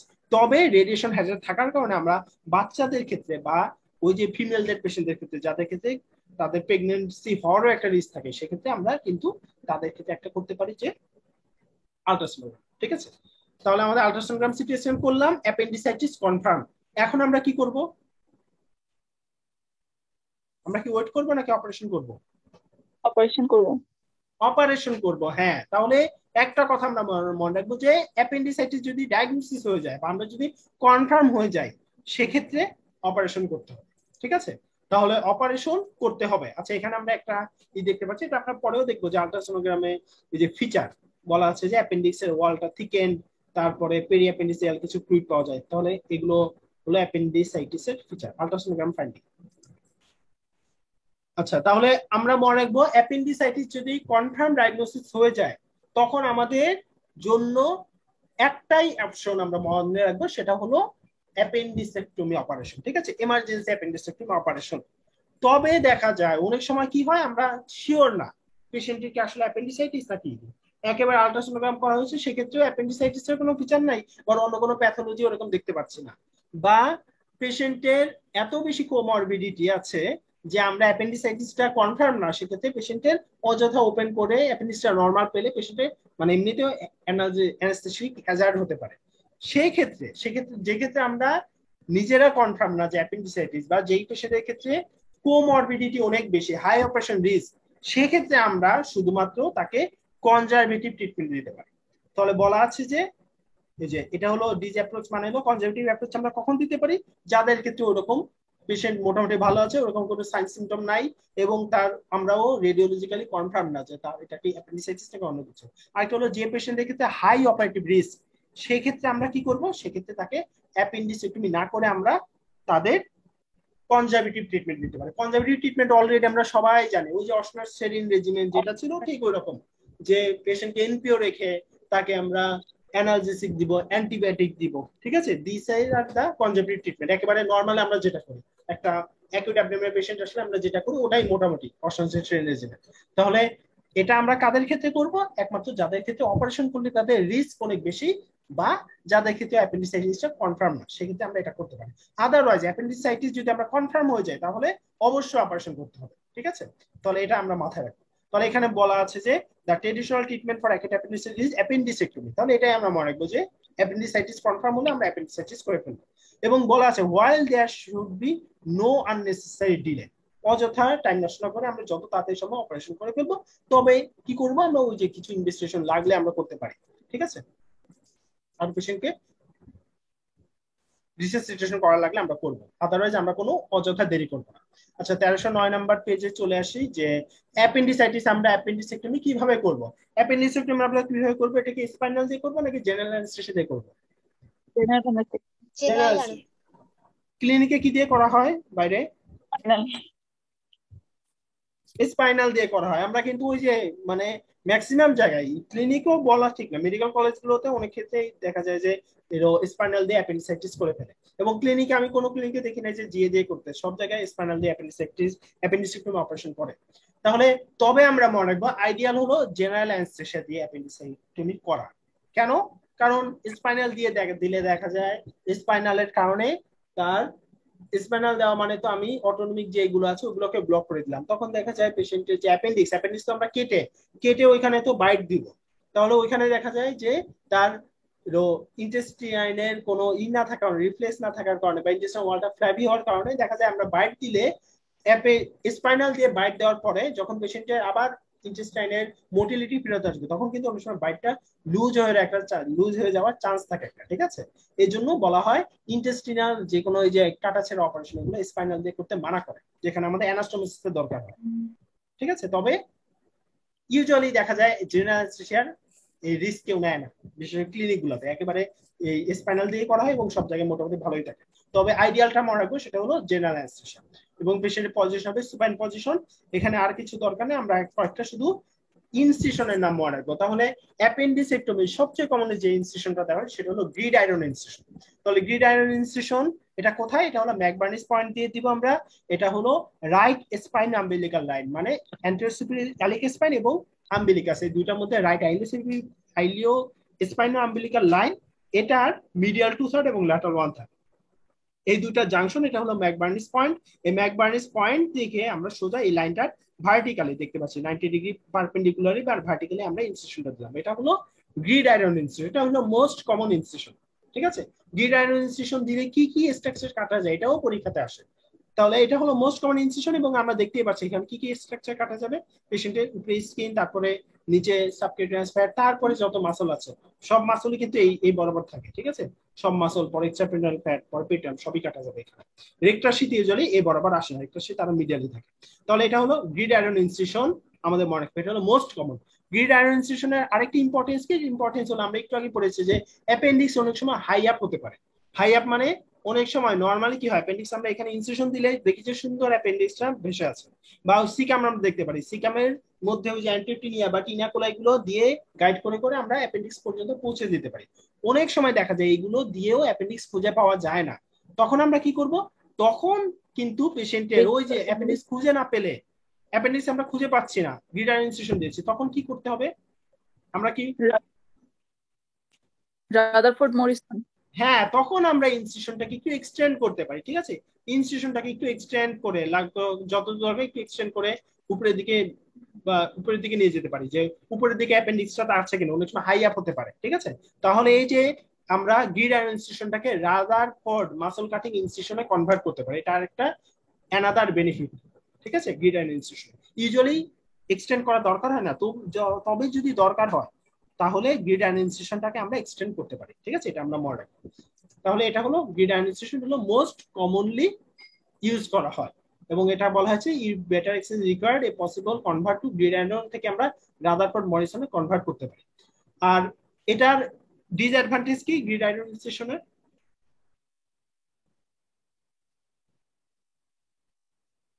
এটার একটাই ডিসঅ্যাডভান্টেজ বলা যায়, সেটা হলো যে এটা স্কার থাকে একটা, যেহেতু আমরা ভার্টিক্যালি দিচ্ছি, ল্যাঙ্গার্স লাইন গুলো তো থাকে, ল্যান্স লাইন গুলো থাকে হলো এই বরাবর হরিজন্টালি, আমরা এটাকে দিচ্ছি অনেকটা ভার্টিক্যালি অবলিকলি, এই জন্য এখানে একটা স্কার মার্ক থাকবে।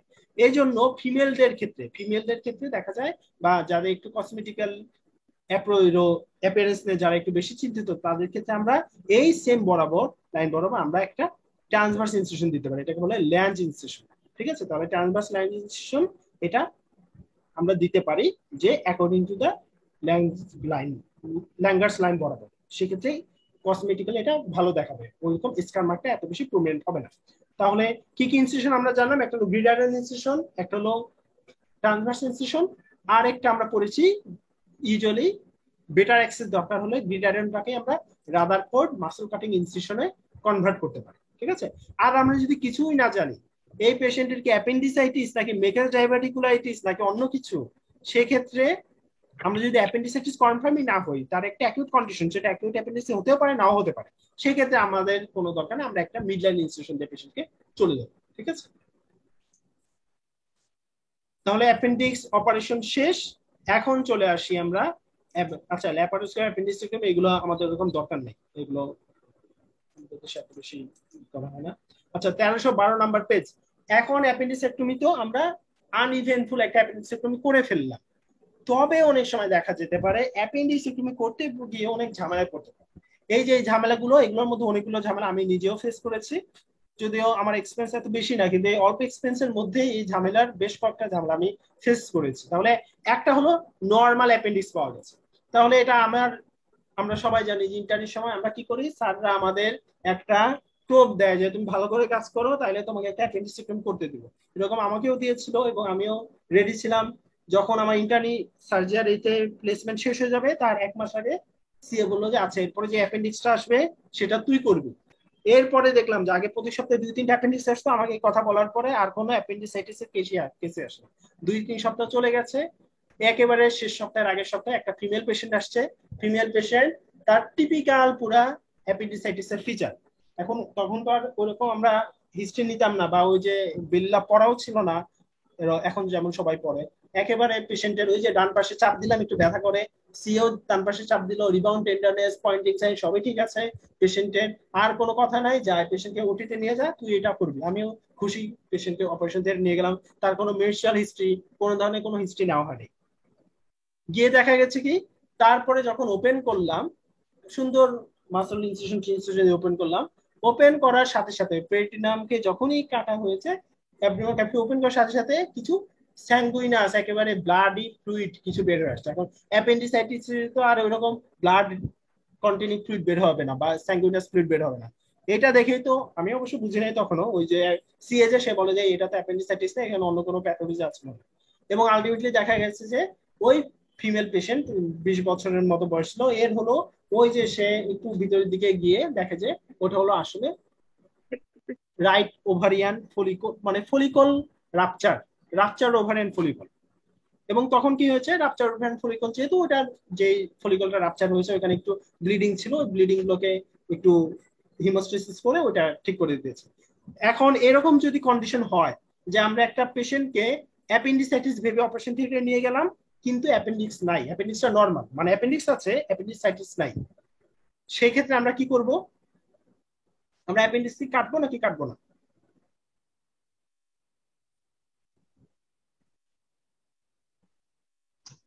কেটে কাটটা ফেলবো। ফেলাই উত্তম। কেটে দিব। হ্যাঁ, কেটে দিব। কেন কেটে দিব? না কাটলে কি প্রবলেম? নেক্সট টাইম যেন ডেভেলপ করে না। হ্যাঁ, তাহলে এটার একটা ইম্পর্টেন্ট হলো, যখনই যে আমরা একটা পেশেন্টকে গ্রিড ইনস্টিটিউশন দিয়ে ওপেন করেছি, এই ইনস্টিটিউশনটা দেখা যাবে যে এটা তো হবে, হিল হবে, মানে একটা স্কার থেকে যাবে। এরপরে পেশেন্ট যখনই যাবে অ্যাবডোমিনাল কোনো কন্ডিশনে, যখনই তার চোখের মধ্যে, মানে যারা তাকে ট্রিটমেন্ট করবে তাদের চোখ যখনই ওই স্কারে যাবে, তখন তারা ধরে নিবে পেশেন্টের মানে অ্যাপেন্ডিসেক্টমি করা। তাহলে আমরা যদি এই পেশেন্টের এরকম গ্রিডার ইনস্টিটিউশন বা এরকম ল্যান্ড ইনস্টিটিউশন যেটাই হোক ইনস্টিটিউশন দিয়ে ওপেন করে তাকে যদি অ্যাপেন্ডিসেক্টমি না করি, সেক্ষেত্রে কিন্তু পরবর্তীতে একটা ভুল বার্তা যাবে। এবং আরেকটা হবে যে তার পরবর্তীতে অ্যাপেন্ডিসাইটিস ডেভেলপ করতে পারে, সেক্ষেত্রে কিন্তু আমাদের একটা কনফিউশন হবে। এবং আরেকটা ইম্পর্টেন্ট কথা হলো, বলা আছে যে অনেক সময় অ্যাপেন্ডিক্সটা নর্মাল হলেও আমরা মাইক্রোস্কোপিক্যালি অ্যাপেন্ডিসাইটিস থাকতে পারে। যদিও আমার যে পেশেন্ট ছিল তার হলো ডেফিনিটিভ ডায়াগনোসিস হলো ovarian follicle, rupture ovarian follicle, তার আসলে অ্যাপেন্ডিক্সে কোনো প্রবলেমই ছিল না। তবুও diagnostic difficulty feature diagnosis difficulty avoid করার জন্য আমাদের অ্যাপেন্ডিসেক্টমি করে দিতে হবে। ঠিক আছে, তাহলে আমরা মনে রাখবো যদি নর্মাল অ্যাপেন্ডিক্স পাওয়া যায়, সেক্ষেত্রে আমাদের আদার্স প্যাথোলজি খুঁজতে হবে।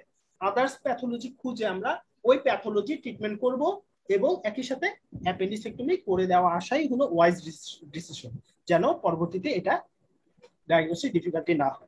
আর আদার কোনো প্যাথোলজি না পাওয়া গেলেও আমরা অ্যাপেন্ডিক্সেক্টমি করে দিব, কারণ অনেক সময় অ্যাপেন্ডিক্স ম্যাক্রোস্কোপিক্যালি নরমাল থাকলেও মাইক্রোস্কোপিক্যালি ওখানে ইনফ্লামেশনের ফিচার থাকে। আচ্ছা, এটা একটা গেল।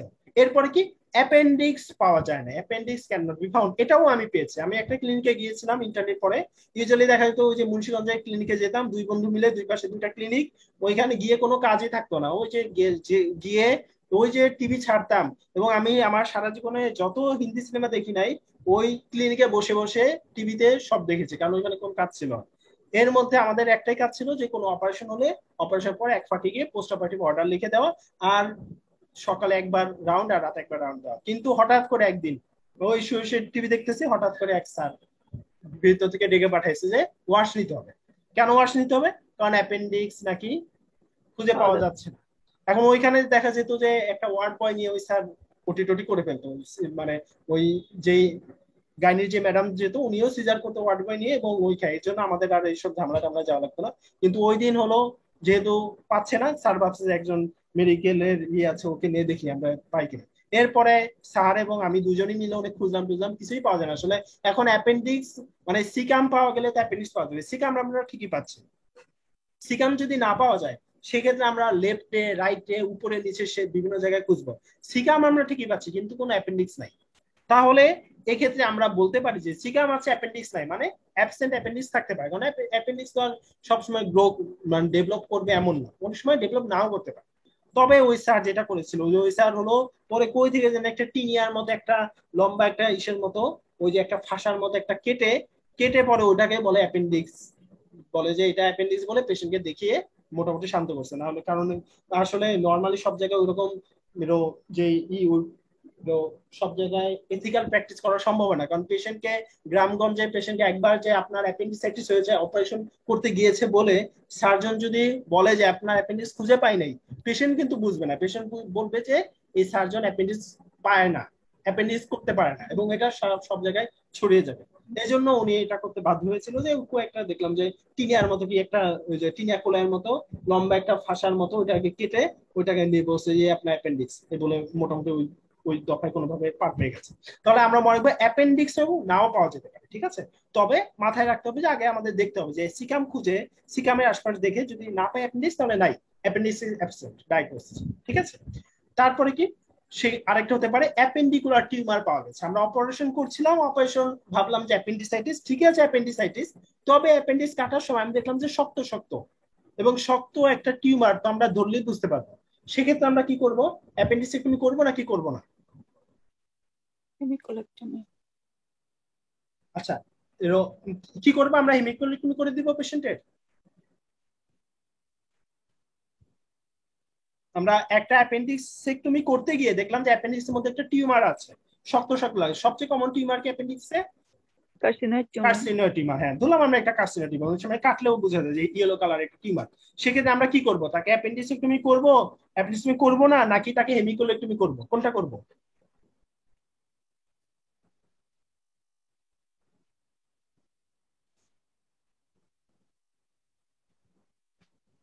আচ্ছা, তাহলে হেমিকোলেক্টমি করব।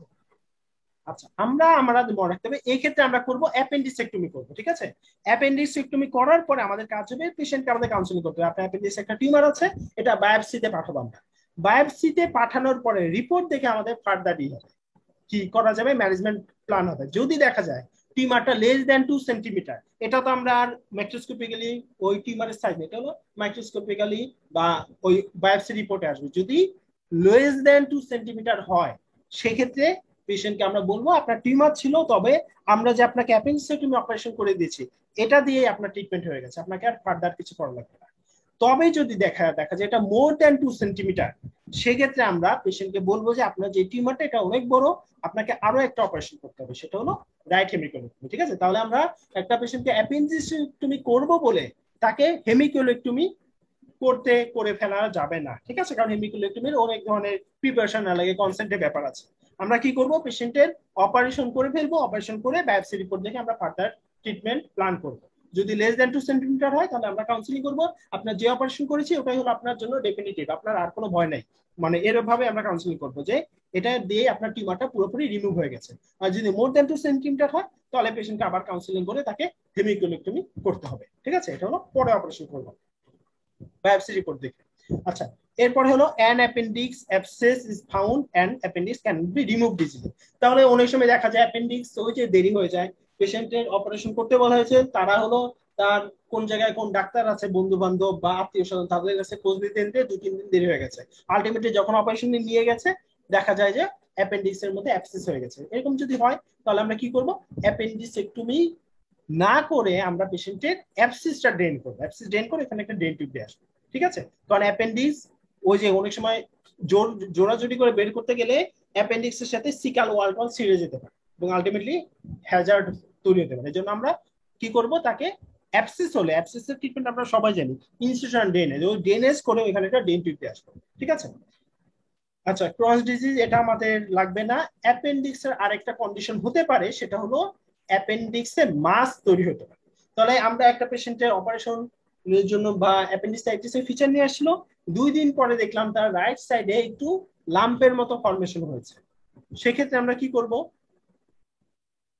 মানে অ্যাপেন্ডিকুলার লাম্প বা অ্যাপেন্ডিকুলার মাস, তাহলে সেক্ষেত্রে আমরা কিন্তু তাকে অপারেশন করা যাবে না। কেন অপারেশন করা যাবে না? কারণ মাসটা ইন্টেস্টাইনাল কয়েল নিয়ে অ্যাডহেশন থাকে অনেক। হ্যাঁ, ঠিক আছে, আমি যেটা জানতে চেয়েছিলাম ওটা হয়ে গেছে। তাহলে এখানে হলো পেশেন্টের ওই যে আমরা পড়েছিলাম ওখানে গ্রেটার ওমেন্টাম গিয়ে এবং একই সাথে ইন্টেস্টিনাল যে কয়েল গুলো গিয়ে একেবারে অ্যাপেন্ডিক্সটাকে সব চারদিক থেকে ঘিরে ফেলে একটা অ্যাপেন্ডিক্সের যে ইনফ্লামেশনটাকে কনফাইন করে ফেলে। এটাকে আমরা বলি অ্যাপেন্ডিক্স মাস। এই পেশেন্টের যদি আমরা অ্যাপেন্ডিসেক্টমি করতে যাই, তাহলে অ্যাপেন্ডিক্স খুঁজতে গিয়ে দেখা যাবে তার আইল্যাম সবকিছু পারফেশন হয়ে যাবে। এর জন্য অ্যাপেন্ডিক্স যদি মাস ফরমেশন হয়, সেক্ষেত্রে আর আমরা পেশেন্টের অ্যাপেন্ডিসেক্টমি করব না। তাহলে আমরা কি করব, পেশেন্টকে আমরা তখন বুঝতে পারবো যে পেশেন্টের বডির যে নর্মাল মেকানিজম, ওই মেকানিজমটা অ্যাক্টিভ হয়ে গেছে, তখন আমাদের ওদেরকে সাপোর্ট দিতে হবে। কিভাবে সাপোর্ট দিব আমরা, ওই যে কনজারভেটিভ অশনার সেরিন রেজিমেন্ট, তাকে এনপিও রেখে তাকে অ্যান্টিবায়োটিক অ্যানালজেসিক এগুলো দিব। তবে এগুলো দেওয়ার পরেও আমাদের পেশেন্টকে কিন্তু ফলো আপে রাখতে হবে, ইম্পর্টেন্ট, খুবই ফলো আপে রাখতে হবে। আমরা পেশেন্টকে ওই যে তাকে এনপিও রেখে তাকে অ্যান্টিবায়োটিক দিয়ে বসে থাকলে হবে না, দেখতে হবে যে তার এই লাম্পের যে এটা কি আস্তে আস্তে কমছে, ইমপ্রুভ হচ্ছে, নাকি আস্তে আস্তে ডেটেরিয়েট করছে।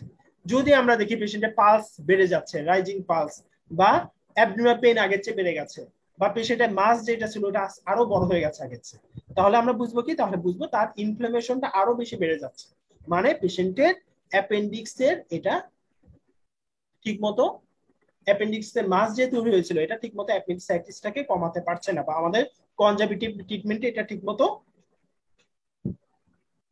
রেসপন্স করছে না, তাহলে আমরা পেশেন্টকে কি করব? তখন পেশেন্টকে আমরা দেখলাম যে তাকে কনজারভেটিভ ম্যানেজমেন্ট দিচ্ছিলাম, পেশেন্টের এখানে পরের দিন ফলাপে গিয়ে দেখি তার পালস বেড়ে গেছে, পেন বেড়ে গেছে এবং মাসটা অনেক বড় হয়ে গেছে, তখন আমরা কি করবো? তাকে অপারেশন থিয়েটারে নিয়ে যাবো? তখন অপারেটিভ ম্যানেজমেন্ট।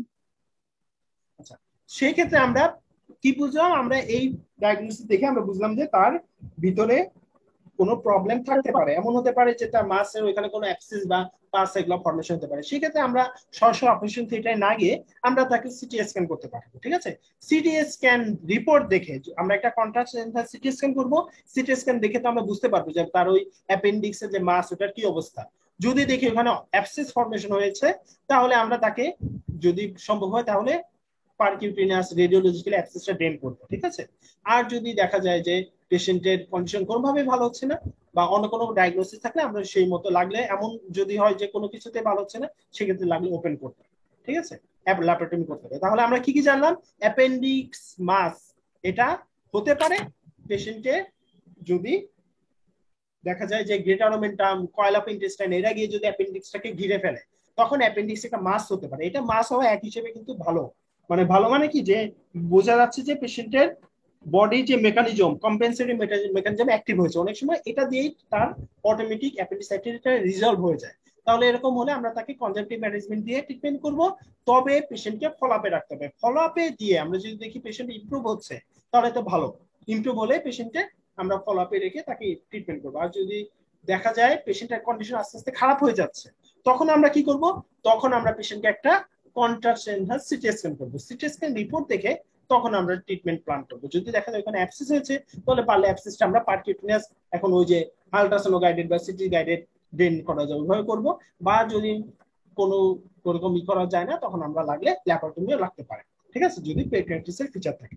তাহলে আমাদের অ্যাপেন্ডিক্স মাস এটার ট্রিটমেন্ট হয়ে গেল। আমাদের মোটামুটি অ্যাপেন্ডিক্স চ্যাপ্টারটা শেষ। আমরা কয়েকটা ইম্পর্টেন্ট জিনিস এখন দেখবো। আচ্ছা, 1313 নম্বর পেজ, এই খুবই কমনলি এই কোশ্চেন গুলো আসে, যেমন থাইরয়েড অপারেশন একটা কোশ্চেন আসে, মানে আসছে একবার এসবিআইতে যে which is the most common life threatening complication of the thyroid operation. এটা অ্যান্সার কি? হেমোরেজ। হিমোরেজ, হ্যাঁ ঠিক আছে, বিল্লাবে এই কথাটা লেখা আছে, haemorrhage is the most common life threatening complication of thyroid operation. একই রকম ভাবে এখানে বলা আছে যে মোস্ট কমন উন্ড ইনফেকশন হলো most common postoperative complication of the appendicectomy. ঠিক আছে, তাহলে এইরকম যে মোস্ট কমন কথাটা বর্তা বলা আছে, এগুলো স্যারদের চোখে পড়লে স্যার এগুলো এই এসবি হিসেবে তুলে দেয়। তাহলে এটা হলো উন্ড ইনফেকশন। আচ্ছা, organism responsible are usually a mixture of gram negative. আচ্ছা, এখানে যদি ইনফেকশন হয় তাহলে কি কি দিয়ে ইনফেকশন হতে পারে এটা আমরা, ঠিক আছে, এটা আমরা এখান থেকে একটু ব্যাকটেরিয়াল স্পেসিস আর অ্যানারোবিক ব্যাকটেরিয়াল ফ্রাজিলিস এটা আমরা একটু ভালোভাবে মনে রাখবো যে উন্ড ইনফেকশনে ব্যাকটেরিয়াল ফ্রাজিলিস এটা হলো মোস্ট কমন। ঠিক আছে, আচ্ছা, তারপরে আইলিয়াস হতে পারে, এগুলো তো যে কোনো অ্যাবডোমিনাল অপারেশনে হতে পারে আইলিয়াস এগুলো। আচ্ছা, 1314 number page, recurrent acute appendicitis. এখন অ্যাপেন্ডিসাইটিস এটা তো দুই ধরনের ইনফ্লামেশন আমরা জানি, একটা হলো অ্যাকিউট ইনফ্লামেশন আর ইনফ্লামেশন এক ধরন আছে সেটা হলো ক্রনিক ইনফ্লামেশন। এখন অ্যাকিউট অ্যাপেন্ডিসাইটিস বা অ্যাপেন্ডিসাইটিসে যেটা হয় সেটা হলো যদি কোনো লুমেন অবস্ট্রাকশন হয়, তাহলে লুমেন অবস্ট্রাকশনের জন্য হতে পারে এটা হলো অ্যাকিউট অ্যাপেন্ডিসাইটিস। অ্যাকিউট অ্যাপেন্ডিসাইটিস অনেক সময় দেখা যায় অটোমেটিক ঠিক হয়ে যায় বা আমরা ট্রিটমেন্ট করলে ঠিক হয় বা আমরা লাগলে অপারেশন করে ফেলি। অনেক সময় দেখা যায় ওখানে একটা লুমেনের মধ্যে ফিকুলিট গিয়ে অ্যাকিউট অ্যাপেন্ডিসাইটিস হয়ে গিয়েছিল, ফিকুলিটটা অটোমেটিক সরে গেছে, আবার কয়েকদিন পর আবার একটা ফিকুলিট, এরকম তার মাঝে মাঝে ইনফ্লামেশন হতে পারে। এটাকে আমরা কিন্তু ক্রনিক বলবো না, এটা হলো অ্যাকিউট ইনফ্লামেশনই বারবার হতে পারে, তাহলে এটা হলো রিকারেন্ট অ্যাকিউট অ্যাপেন্ডিসাইটিস। তাহলে আমরা মনে রাখবো অ্যাপেন্ডিসাইটিসে ক্রনিক অ্যাপেন্ডিসাইটিস বলে কোনো টার্ম নাই, সেখানে আছে হলো দুইটা টার্ম, একটা হলো অ্যাকিউট অ্যাপেন্ডিসাইটিস আর একটা হতে পারে রিকারেন্ট অ্যাকিউট অ্যাপেন্ডিসাইটিস। ঠিক আছে, যদি বারবার ফ্রিকোয়েন্টলি যদি অ্যাপেন্ডিসাইটিসের ইনফ্লামেশনের ফিচারটা ডেভেলপ করে, এবং এই ক্ষেত্রে আমরা কিভাবে বুঝবো পেশেন্টের ওই যে তার মাঝে মাঝে ইনফ্লামেশন হয় আবার ঠিক হয়ে যায়, এবং আমরা জানি যে যে কোনো হিলিং হওয়ার সময় কিছু ফাইব্রোসিস ডেভেলপ করে, এবং এই ক্ষেত্রে আমরা দেখবো যে পেশেন্টের অ্যাপেন্ডিসেক্টমি করার পরে এই অ্যাপেন্ডিক্সটা একটু থিকেন্ড হয়ে গেছে এবং ফাইব্রোসিস হয়ে গেছে। ঠিক আছে, এটা দেখে আমরা বুঝতে পারি যে এটা হলো পেশেন্টের রিকারেন্ট, এর আগেও কয়েকবার অ্যাপেন্ডিসাইটিস হয়েছিল, তাহলে এটা হলো রিকারেন্ট অ্যাকিউট অ্যাপেন্ডিসাইটিসের ফিচার। আচ্ছা, এরপরে আমরা চলে আসি আমাদের এই চ্যাপ্টারের লাস্ট টপিক, সেটা হলো নিপ্লাজম অফ দ্য অ্যাপেন্ডিক্স এন্ড সিউডোমিক্সোমা পেট্রোনি। যাই হোক, আমরা এখানে একটা টার্ম দেখি যে একটা কথা লেখা আছে 1314 নাম্বার পেজের এই যে জাস্ট নিচের ছবিটার উপরে, most tumor involving the appendix may be classified as carcinoid and epithelial tumor, with the latter group accounting for approximately 3/4 of all cases. তাহলে আমাদের যদি এখন কোশ্চেন আসে what is the most common tumour of appendix, তাহলে আমরা answer কি দিব? Carcinoid. আচ্ছা, কার্সিনোড টিউমার। আমাদের এই কথাটা কি ওরকম মিলছে? কার্সিনোড টিউমারটা মোস্ট কমন টিউমার, এটার সাথে কি এই সেন্টেন্সটা মিলছে পুরোপুরি? না, মিলছে না। এই সেন্টেন্সটা মতে কোন টিউমারটা most common? epithelial। Epithelial tumour. ঠিক আছে, তাহলে আমরা মনে রাখবো যে এটা কিন্তু সব বই, আমি রবিন্স দেখেছি, রবিন্সে বলা আছে যে most common tumour in appendix carcinoid tumour. ওই যে স্যাভিস্টনের যে বইটা আছে অনেক স্যারের ফেভারিট, ওই বই লেখা আছে মোস্ট কমন টিউমার হলো কার্সিনোড টিউমার। তাহলে আমরা অ্যান্সার কি দিব? কার্সিনোড টিউমার দিব নাকি এই যে এখানে যেগুলো আছে ওগুলো দিব অ্যান্সার? এই যে এপিথেলিয়াল টিউমারের এগুলো আমরা কি অ্যান্সার দিব? আচ্ছা, এটা আমি একটু বলে দেই যে হ্যাঁ, আমরা কার্সিনয়েডই দিব। কারণ কি এখানে কিন্তু একটা কথা বলা আছে আইদার কার্সিনয়েড অর এপিথেলিয়াল। এপিথেলিয়ালের মধ্যে অনেকগুলো ভ্যারাইটি আছে। আমরা যদি দেখি এপিথেলিয়ালের মধ্যে আমরা একটা তো আমরা সবাই জানি যে এপিথেলিয়াল যেহেতু এটা সিম্পল কারণে এখানে অ্যাডিনোকার্সিনোমা ডেভেলপ করতে পারে, এখানে অ্যাডিনোমা ডেভেলপ করতে, এগুলো সবগুলো টিউমার। অ্যাডিনোম হতে পারে, পলিপ হতে পারে, মিউসিনাস কার্সিনোমা হতে পারে, মেসোনিপ্লাজম হতে পারে। ঠিক আছে, নন মিউসিনাস অ্যাডিনোকার্সিনোমা হতে পারে, অ্যাডিনোকার্সিনোমা হতে পারে। ঠিক আছে, তাহলে এই সবই হলো এপিথেলিয়াল টিউমার। এই সবগুলোকে আমরা যদি এক করি সেক্ষেত্রে দেখা যাবে এটা হলো আমাদের কার্সিনোমা টিউমারের চেয়ে এদের ইনসিডেন্সটা বেশি। ঠিক আছে, সবগুলো একসাথে। তাহলে আমরা একটা জিনিস খেয়াল করবো, যদি পরীক্ষাতে এসবিতে আসে which is the most common tumour of the appendix, এখানে একটা জিনিস শুধু খেয়াল করবো, সেখানে কি এপিথেলিয়াল টিউমার কথাটা লেখা আছে কিনা। তাহলে এপিথেলিয়াল টিউমার ইউজুয়ালি লেখা থাকার কথা না। যদি লেখা থাকে এপিথেলিয়াল টিউমার কথাটা, তাহলে আমরা বুঝবো স্যার এটা বিল্লা থেকে এই লাইনটা থেকে কোশ্চেনটা করেছে, সেক্ষেত্রে আমরা অ্যান্সার দিব এটা। আর ইউজুয়ালি দেখা যায় যে এই এপিথেলিয়াল টিউমার এইভাবে ভেগ একটা বড় টার্ম না দিয়ে স্যাররা দেখা যায় ইউজুয়ালি কার্সিনোমা টিউমার বা ওই যে অ্যাডিনোকার্সিনোমা বা মিউসিনাস অ্যাডিনোকার্সিনোমা, পলিপ এইসব দিয়ে রাখে। সেই ক্ষেত্রে আমাদের অ্যান্সার কি হবে তাহলে? কার্সিনয়েড। কার্সিনোড টিউমার। ঠিক আছে, এটা একটু ট্রিকি, আমরা একটু খেয়াল করবো যে যদি এপিথেলিয়াল টিউমার এটা যদি সরাসরি এই টার্মটা উল্লেখ করে দেওয়া থাকে তাহলে আমরা এটাকেই দিবে অ্যান্সার, কারণ এটা বলা হয়েছে এটা হলো 3/4, মানে এটাই হলো ম্যাক্সিমাম। তবে এর মধ্যে অনেকগুলো ভ্যারাইটির মধ্যে এগুলো আসলে অনেকগুলো ভ্যারাইটি, তো এই সবগুলোকে এক করলে এরা কার্সিনোড টিউমারের চেয়ে বেশি ইনসিডেন্স হবে। তবে আমরা ইন্ডিভিজুয়ালি চিন্তা করলে মোস্ট কমন টিউমার হলো কার্সিনোড টিউমার। আচ্ছা, এখন কার্সিনোড টিউমার কোন সেল থেকে অরিজিন হয় অ্যাপেন্ডিক্সের? আর্জেন্টাফিন সেল। হ্যাঁ, আর্জেন্টাফিন সেল থেকে কার্সিনোড টিউমারটা অরিজিন হয়। এবং কার্সিনোড টিউমারের কথা বলা আছে যে arise in the argentaffin cell and are most common in the vaginal appendix. Carcinoid tumor is found on, তাহলে এখানে অনেকগুলো কথা বলা আছে। এখন কার্সিনোড টিউমার আর কার্সিনোড সিনড্রোম দুইটার মধ্যে ডিফারেন্স কি?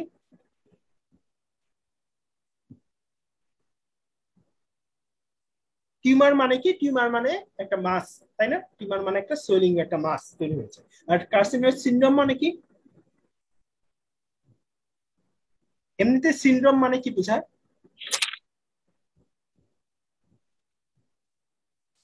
যে কোনো সিনড্রোম মানে কি বুঝাই? হ্যাঁ, কালেকশন অফ সিমটম। ঠিক আছে, সিমটম কমপ্লেক্স। তাহলে কার্সিনোড টিউমার মানে হলো পেশেন্টের আর্জেন্টাফিন সেল থেকে একটা টিউমার অ্যারাইজ করেছে, ওই টিউমারটা কোনো ধরনের সিমটম প্রডিউস করছে না, এটাকে আমরা বলবো কার্সিনোড টিউমার। এটা কেন সিমটম প্রডিউস করে না? এই যে আর্জেন্টাফিন সেল, এরা কিন্তু কিছু ভেসোঅ্যাক্টিভ অ্যামাইন রিলিজ করে, যেমন সিরোটোনিন, হিস্টামিন এগুলো। তবে ব্র্যাডিকাইনিন এই কার্সিনোড টিউমারের সেলগুলো এগুলো রিলিজ করে। তবে এইসব টিউমার গুলো কার্সিনোড টিউমার, এটা যেহেতু আমাদের এখান থেকে সেলগুলো বা ভেনাস ড্রেনেজটা কোথায় যায় প্রথমে, মানে কোন সার্কুলেশন মাধ্যমে যায়, পোর্টাল নাকি সিস্টেমিক? অ্যাপেন্ডিক্সের এগুলো ভেনাস ড্রেনেজটা পোর্টাল সার্কুলেশনে যায় মেনলি নাকি সিস্টেমিক সার্কুলেশনে?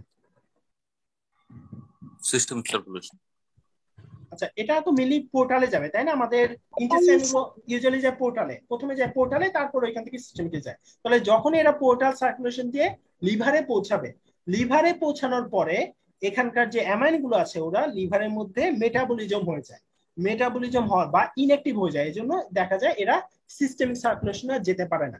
তাহলে কার্সিনো টিউমারের যে অ্যামাইন গুলো এরা রিলিজ করে ওরা দেখা যায় পোর্টাল সার্কুলেশনের মাধ্যমে যায় হলো লিভারে, লিভারে গিয়ে এগুলো ইনঅ্যাক্টিভ বা মেটাবলিজম হয়ে যায়, এই জন্য এটা কোনো ধরনের সিমটম প্রোডাকশন করে না।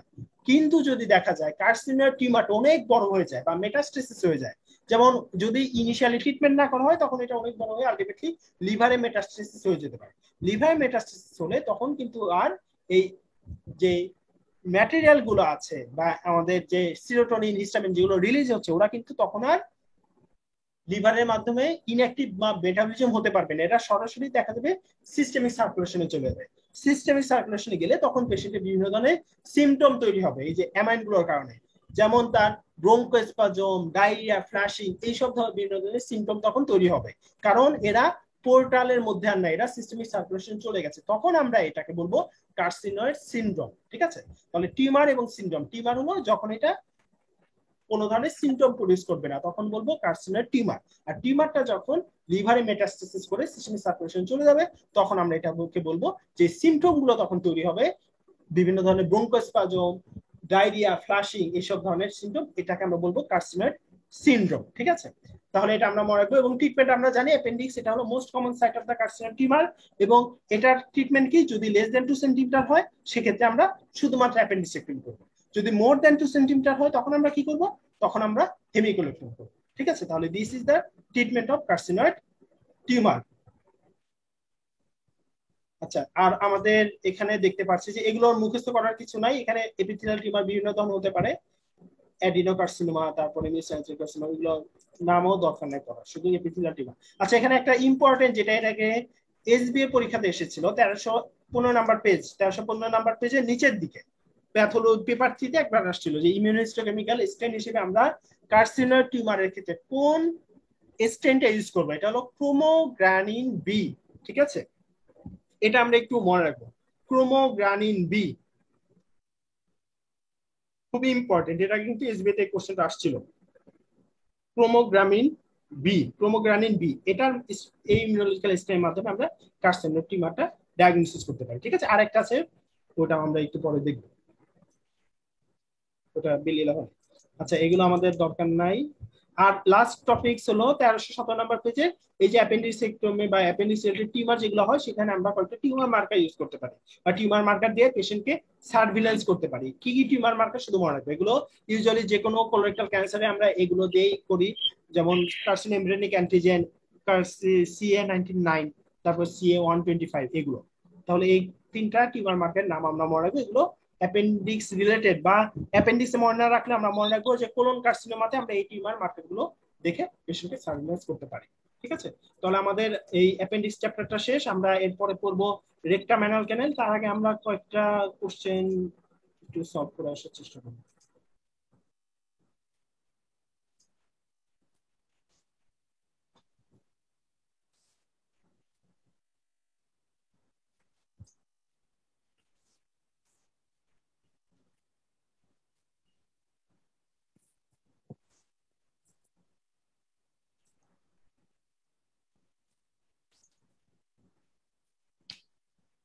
আচ্ছা, আমার স্লাইডটা কি দেখা যাচ্ছে?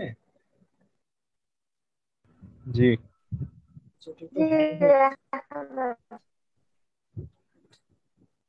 আচ্ছা, লার্জ গাট, আমরা যেহেতু আজকে লার্জ গাটের টপিক গুলো নিয়ে পড়ছি, লার্জ গাটের মধ্যে 3টা ফিচার থাকে, আমরা জানি যে টিনিয়া কোলাই, স্যাকুলেশন এন্ড হস্টেশন এন্ড অ্যাপেন্ডিক্স এপিপ্লয়কা। ঠিক আছে, এগুলো হলো লার্জ গাটের টিপিক্যাল ফিচার। তবে আমরা মনে রাখবো যে এই সবগুলো কিন্তু সব জায়গায় থাকে না। তাহলে টিনিয়া কোলাই কোথায় কোথায় থাকে না? টিনিয়া কোলাই মানে কি, টিনিয়া কোলাই হলো এই যে নরমালি আমরা জানি লার্জ গাটে যে কোনো ইন্টেস্টিনাল ট্র্যাক্টে 2 ধরনের মাসল থাকে, একটা হলো ইনার সার্কুলার, আউটার লংজিটিউডিনাল। এই লার্জ গাটের মধ্যে লংজিটিউডিনাল মাসল গুলো দেখা যায় এরা পুরো সার্কামফারেন্স জুড়ে না থেকে কয়েকটা ব্যান্ডের মতো তৈরি করে, এগুলোকে আমরা বলি টিনিয়া কোলাই। তাহলে 3টা এরকম টিনিয়া কোলাই বা লংজিটিউডিনাল মাসলে ব্যান্ড থাকে। তাহলে এই যে টিনিয়া কোলাই গুলো কোথায় কোথায় থাকে না লার্জ গাটের? লার্জ গাটের মধ্যে কম্পোনেন্ট কে কে আমরা জানি যে appendix, caecum, ascending colon, transverse colon, descending colon, sigmoid colon, rectum anal canal, সবই তো হলো লার্জ গাটের কন্টেন্ট। এর মধ্যে কোথায় কোথায় টিনিয়াকুলাই থাকে না? Rectum Appendix, rectum canal. হ্যাঁ, রেক্টাম অ্যানাল ক্যানেল, আর একটা হলো Appendix. অ্যাপেন্ডিক্স। হ্যাঁ, অ্যাপেন্ডিক্সে কিন্তু আমরা এরকম টিনিয়াকুলাই পাই নাই। টিনিয়াকুলাই গুলো অ্যাপেন্ডিক্সের বেসে এসে শেষ হয়ে গেছে। ঠিক আছে, এই যে দেখতে পাচ্ছি অ্যান্ট্রোটিনিয়াকুলাইটা এখানে দেখা যাচ্ছে, পোস্টেরিয়র ল্যাটারাল মিডিয়াল গুলো আমরা দেখতে পাচ্ছি না এই ছবিতে। তাহলে এই সবগুলো এসে কিন্তু অ্যাপেন্ডিক্সের বেস বরাবর এসে শেষ হয়ে যায়, এবং এটার মাধ্যমে আমরা অ্যাপেন্ডিক্সটাকে আইডেন্টিফাই করি। তাহলে অ্যাপেন্ডিক্সে কোনো টিনিয়াকুলাই থাকে না, অ্যাপেন্ডিক্সে কন্টিনিউয়াস লংজিটুডাল মাসলের লেয়ার থাকে। ঠিক আছে, তাহলে আমরা তিনটা জিনিস মনে রাখবো যে তিনটা জায়গায় টিনিয়াকুলাই থাকে না, অ্যাপেন্ডিক্স, রেকটাম, অ্যানাল ক্যানেল। আর টিনিয়াকুলাই না থাকলে এখানে সার্কুলেশন হস্টেশন থাকে না। আচ্ছা, অ্যাপেন্ডিক্স এপিপ্লয়কা, এগুলো তো দেখতে পাচ্ছি, এই যে এগুলো আউটপাউচিং এর মতো ফ্যাটের যে বিভিন্ন ব্যাগের মতো, এগুলোর নাম হলো অ্যাপেন্ডিক্স এপিপ্লয়কা। এগুলো কোথায় কোথায় থাকে না? Appendix rectum. হ্যাঁ, এটা হলো অ্যাপেন্ডিক্সে থাকে না, রেকটাম অ্যানাল ক্যানেলে থাকে না। আরেকটা জায়গা আমরা মনে রাখবো, আগের গুলোর সাথে আমরা একটা জিনিস মনে রাখবো, সেটা হলো সিকাম। সিকামে হ্যাঁ অ্যাপেন্ডিক্স এপিপ্লয়কা থাকে না। ঠিক আছে, এটা আমরা একটু মনে রাখবো।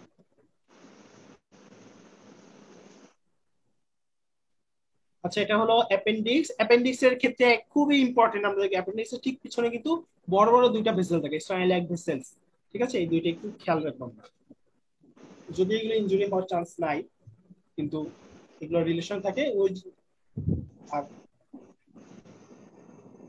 আচ্ছা, অ্যাপেন্ডিক্সের পজিশন এগুলো হলো নিটারের ছবি। ঠিক আছে, নিটারের ছবি দেখতে পাচ্ছি। অ্যাপেন্ডিক্সে নরমালি এইভাবে থাকতে পারে, রেট্রোসিকাল যাই হোক, প্রিআইলাল, পোস্টাইলাল, পেলভিক। অনেক সময় অ্যাপেন্ডিক্সের উপরেও থাকতে পারে, এই যে একেবারে রাইট হিসের মধ্যে, রাইট হাইপোকন্ড্রিয়ামে, গল ব্লাডের ঠিক পাশে, অনেক সময় লেফটেও থাকতে পারে।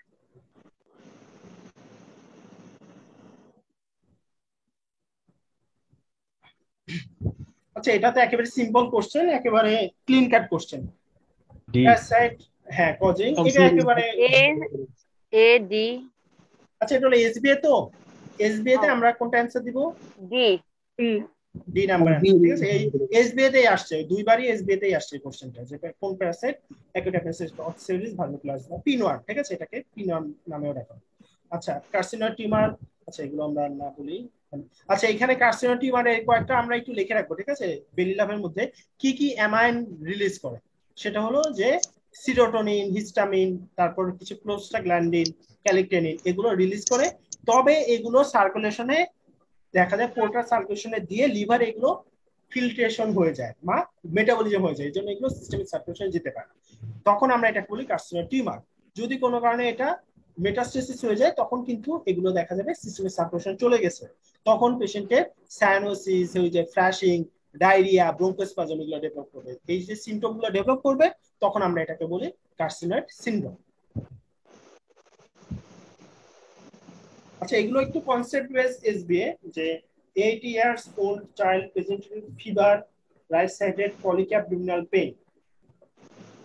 On exam, পেশেন্টের টেম্পারেচার হল 39 ডিগ্রি সেন্টিগ্রেড, সার্ভিক্যাল ইনফেকশন আছে।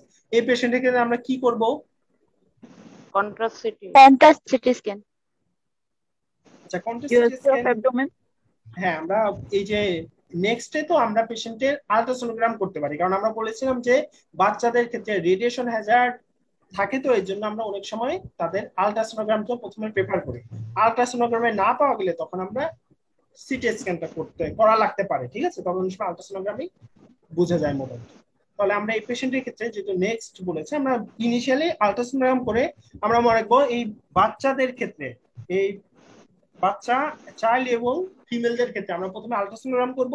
আল্ট্রাসোনোগ্রামে যদি না বোঝা যায়, সেক্ষেত্রে আমরা সিটি স্ক্যান করবো। আল্ট্রাসোনোগ্রামে বোঝা গেলে তো আমাদের হয়ে গেল। ঠিক আছে, তবে অ্যাডাল্ট এবং অবেস পেশেন্ট, এদের ক্ষেত্রে সরাসরি সিটি স্ক্যান করে ফেলবো।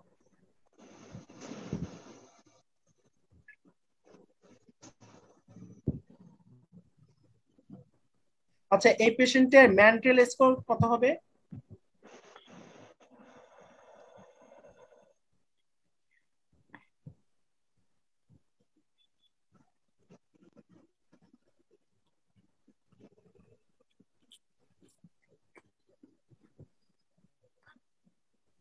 এই পেশেন্টের ম্যান্টাল স্কোর কত, বালভেরাদ স্কোর কত হবে?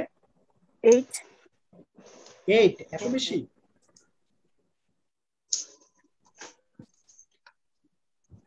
কারো কি কিছু মনে হচ্ছে? আচ্ছা এখানে আমরা একটু দেখি 7 মাইগ্রেটরি রাইট ইলেকট্রোসা পেইন, এটাতে কয় মার্ক? 7 1 মাইগ্রেটরি এটা হলো 1, তাই না? নওজা ভূমিটিকে কত মার্ক? 1 1। রিভার্স 1 টেন্ডারেন্সে 6 1, ঠিক 2 আছে। 1 এলিভেটেড টেম্পারেচারে 1, 1 1 আর এখানে লিউকোসাইটোসিস শুধু বলেছে, এটা হলো 2, তাহলে টোটাল হলো 6। 6 তাহলে 6 হলে তখন আমরা কি করব? পেশটা অপারেশন করে ফেলবো? না না, না হ্যাঁ, তাহলে 6 হলে আমরা কি করব? এটা হলো ইকুইভোকাল। ইকুইভোকাল হলে আমাদের কনফার্ম করতে হবে এটা Contrastive. অন্য কিছু। তাহলে এরকম অবেস মেল পেশেন্ট বা এমনি অবেস মেল ছাড়া অন্য কেউ যদি হতো, মানে এলডারলি পেশেন্ট বা এরকম অ্যাডাল্ট পেশেন্ট, সেক্ষেত্রে আমরা তাকে কনফার্ম করার জন্য কন্ট্রাস্ট সিটি স্ক্যান করবো, ঠিক আছে। Contrast CT scan of the abdomen, এটা হবে আমাদের অ্যানসার।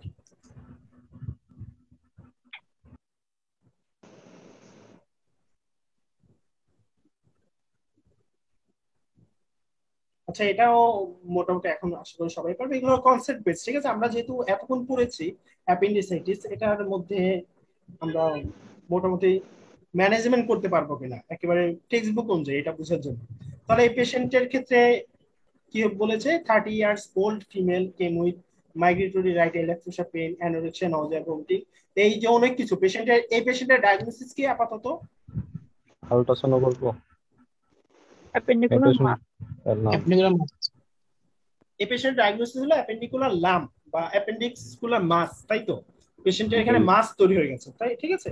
এখন মাস হয়ে গেছে, আমরা পেশেন্টের অ্যাপেন্ডিক্স মাস হয়েছে মানে বুঝতেই পারছি এখানে অ্যাপেন্ডিসাইটিস হয়েছে। কনজারভেটিভ পরে এখানে আমরা কনজারভেটিভ ট্রিটমেন্ট করছি, ঠিক আছে, সবই কনজারভেটিভ ট্রিটমেন্ট। এবং আমরা বলেছিলাম যে কনজারভেটিভ ট্রিটমেন্ট করার সময় আমরা পেশেন্টের ফলো আপে রাখতে হবে, তার পালস ঠিক আছে কিনা, তার পেনটা কি বাড়ছে নাকি কমছে, তার অ্যাপেন্ডিক্স মাসের সাইজটা বড় হচ্ছে নাকি কমছে, সব আমাদের দেখতে হবে। এবং এক্ষেত্রে আমরা কি দেখলাম? তার সবই কন্ডিশন খারাপ, পালস বেড়ে যাচ্ছে, তাহলে এটা হলো তার ভিতরে কোনো প্যাথোলজি তৈরি হচ্ছে বা কনজারভেটিভ ট্রিটমেন্টে পেশেন্ট রেসপন্স করছে না।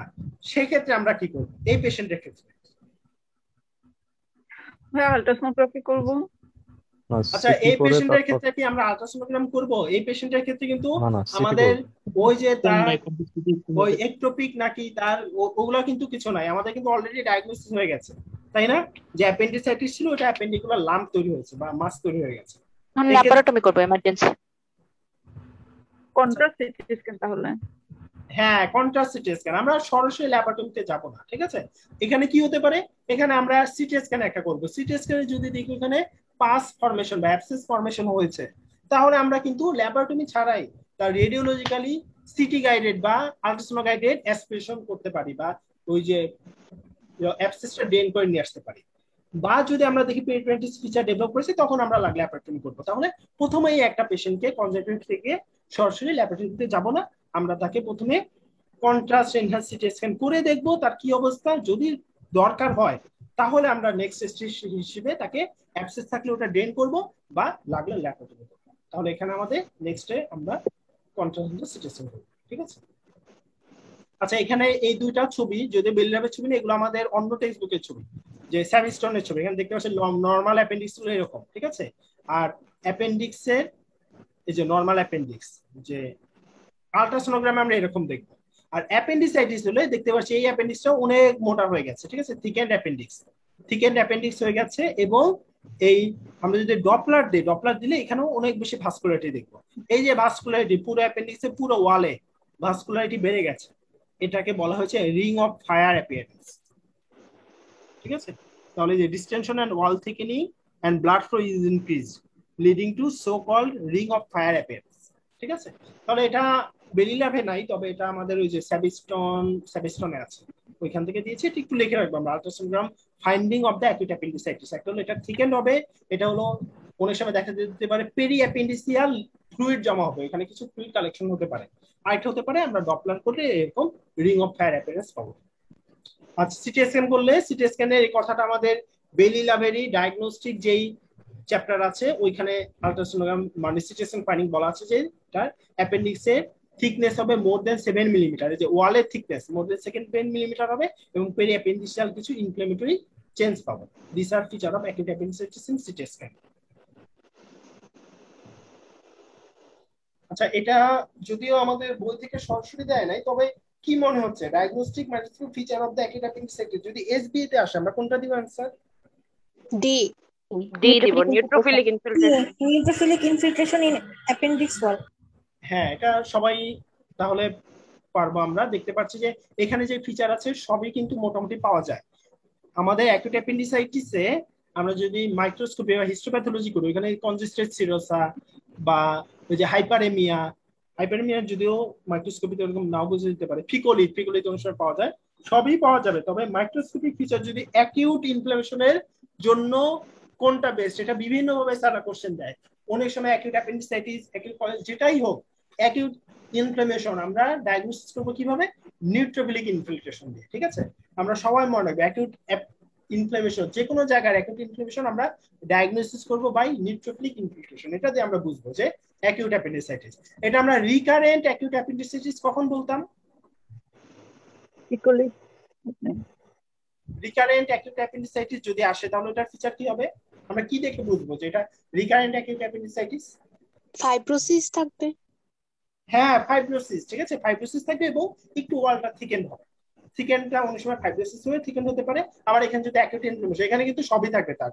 রিকারেন্ট অ্যাকিউট অ্যাপেন্ডিসাইটিস মানে এখানে অ্যাকিউট ইনফ্লামেশনের ফিচার থাকবে এবং তার যে আগে অ্যাকিউট অ্যাপেন্ডিসাইটিস হয়েছিল ওটাও আমরা কিছু ফিচার থাকবে। তাহলে রিকারেন্ট হওয়ার ফিচার হবে হলো ফাইব্রোসিস এবং থিকেনিং, আর অ্যাকিউট অ্যাপেন্ডিসাইটিস বুঝবো হলো নিউট্রোফিলিক ইনফ্লামেশনের মাধ্যমে। এন্টারকমোফিন সেল হাইপারপ্লেসিয়া, এটা দেখলে আমরা কি বুঝবো? হিস্টোপ্যাথোলজিতে এটা আসলো, হ্যাঁ, তখন হলো কার্সিনোমার tumour.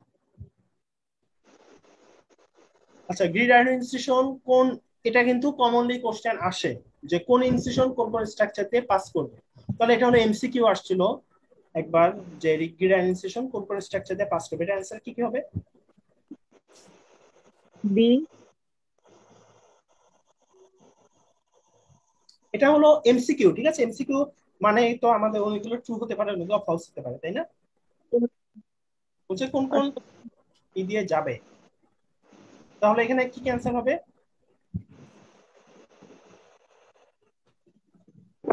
Internal oblique. BC true. BCD2 আচ্ছা, সবাই BCD বলছে বিসিডি ট্রু, সবারটাই ঠিক আছে। এ নাম্বার কি ফলস? এই নাম্বারটা আসলে কি জিনিস? Fascia of Camper. Internal oblique. superficial layer of the হ্যাঁ, এটা হলো সুপারফিশিয়াল ফাঁসা। superficial layer of সুপারফিশিয়াল ফাঁসার the আমাদের দুইটা লেয়ার থাকে অ্যাবডোমেনে, একটা হলো ফাঁসা অফ ক্যাম্পার আর একটা হলো ফাঁসা অফ স্ক্র্যাপার। ঠিক আছে, তাহলে আমাদের এই ফাঁসা অফ ক্যাম্পারটা হলো সুপারফিশিয়াল ফ্যাটি লেয়ার আর ডিপ লেয়ারটার নাম হলো ফাঁসা অফ স্ক্র্যাপার। তাহলে এটা কি আমরা পাবো না অপারেশন করার সময়? এটা কাটতে হবে না? এটাও পাবো। হ্যাঁ হ্যাঁ, ঠিক আছে, এগুলো একটু নামগুলো একটু খেয়াল করবো। তাহলে এখানে এবিসিডি সবগুলো হলো ট্রু, শুধু নাম্বার একটা শীট হলো মিডিয়ালি থাকে, এটা আমরা পাবো না। তাহলে এটা আমরা একটু দেখে নেই যে এটা হলো আমরা গ্রিডাইন ইনসিশন দিচ্ছি অ্যাম্বিলিকাসে entry right spine umbilical line বরাবর ভার্টিক্যালি আমরা একটা ইনসিশন দিচ্ছি। এটা হলো গ্রিডাইন ইনসিশন।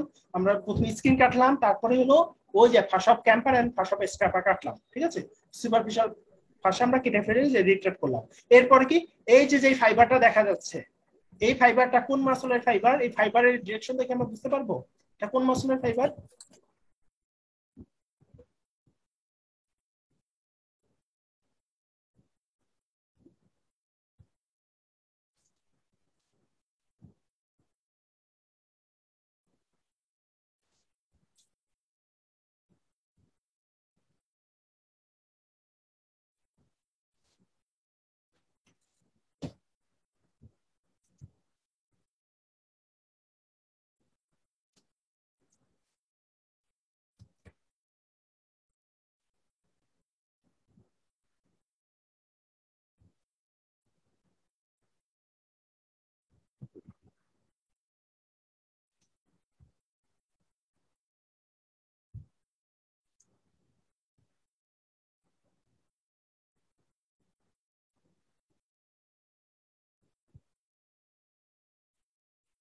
হ্যালো।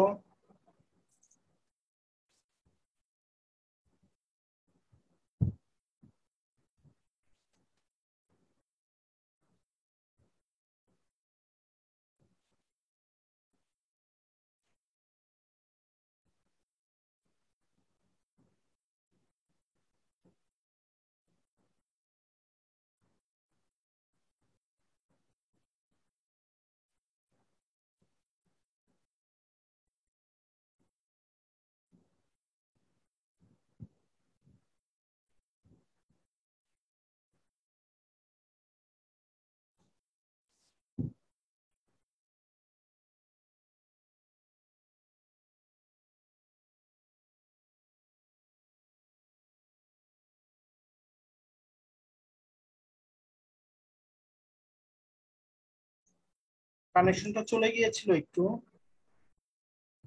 আচ্ছা এখন শোনা যাচ্ছে?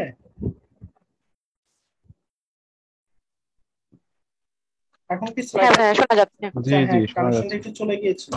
আচ্ছা আমরা দেখি যে এই মাসলটা দেখেই কিন্তু বুঝতে পারছি এটা হলো external oblique muscle. External oblique মাসলের ডিরেকশন হলো ডাউনওয়ার্ড, ফরওয়ার্ড এন্ড মিডিয়ালি। ঠিক আছে, এই যে নিচের দিকে ডাউনওয়ার্ড, ফরওয়ার্ড একটু সামনের দিকে যাচ্ছে এবং মিডিয়ালি এটা হলো এক্সটার্নাল অবলিক মাসল। তাহলে এক্সটার্নাল অবলিক কাটলাম আমরা, এরপর এক্সটার্নাল ইন্টারনাল অবলিক, তারপর ট্রান্সভার্স সাবডোমিনাস। এগুলো কাটার পরে আমরা কি করব, আমরা একেবারে এটা দেখতে পাচ্ছি যে পেরিটোনিয়ামটাকে নরমাল যেভাবে আমরা করি, পেরিটোনিয়াম দুইটা ফোল্ডের মতো একটা উঠিয়ে আগে পালপেট করে দেখবো যে এর মধ্যে কোনো ইন্টেস্টাইন আছে কিনা, না থাকলে ওইখানে একটা ওপেনিং করবো। ওপেনিং করার পরে যে অ্যাবডোমেন ক্যাভিটি ওপেন করলাম, পরে অ্যাপেন্ডিক্সটা বের করলাম, বের করে অ্যাপেন্ডিক্সটা কেটে ফেললাম। ঠিক আছে, তাহলে এটা হলো অ্যাপেন্ডিসেক্টমি অপারেশন, রিডাইমিনেশন। আচ্ছা এরপরে এটাও একটা এসবিএ, এটা মোটামুটি এখন আমরা সবাই পারবো যে 28-year-old man with 1.6 centimetre appendiceal carcinoma tumour. তাহলে এই পেশেন্টের ক্ষেত্রে আমরা কি ট্রিটমেন্ট করব? সি। তাহলে এটা হলো অ্যাপেন্ডিসেক্টমি। হ্যাঁ, লেস দ্যান 2 সেন্টিমিটার হলে অ্যাপেন্ডিসেক্টমি করলেই হয়ে যায়। ঠিক আছে, এখানে আর কিছু করার দরকার হয়। ঠিক আছে, আর যদি মোর দ্যান 2 সেন্টিমিটার হয় তাহলে পরবর্তীতে তাকে হেমিকোলেক্টমি করা হবে রাইট সাইডে। আচ্ছা কার্সিনোমা টিউমারের কি ধরনের ইমিউনোহিস্টোকেমিক্যালি আমরা কি ধরনের স্টেন ইউজ করি, ওটার নাম কি? Pomegranate B. ঠিক আছে, ক্রোমোগ্রানিন বি, ওটা আমরা ইউজ করি। আর এটা হলো আরেকটা বইয়ে সেভিস্টনে এই কথাটা বলা আছে যে কার্সিনোমা টিউমারের এই সেলগুলোকে স্টেনিং গুলো মাঝে মাঝে সারা দিয়ে দেয় যে কোন জায়গায় আমরা কি স্টেন ইউজ করবো। এখানে মনে রাখবো যে স্টেন উইথ পটাশিয়াম ক্রোমেট। ঠিক আছে, আমরা যদি ইমিউনোহিস্টোকেমিক্যালি না দেখে আমরা অন্যভাবে দেখতে চাই না, আমরা পটাশিয়াম ক্রোমেট দিয়ে এটাকে স্টেন করতে হবে। তাহলে এটা আমরা একটু লিখে রাখবো বেলি লাভে, যে যদি এই অপশনটা থাকে তাহলে আমাদের এটা অ্যান্সার দিতে হবে। আর ক্রোমোগ্রানিন বি থাকলে তো আমরা ওটা দিবই।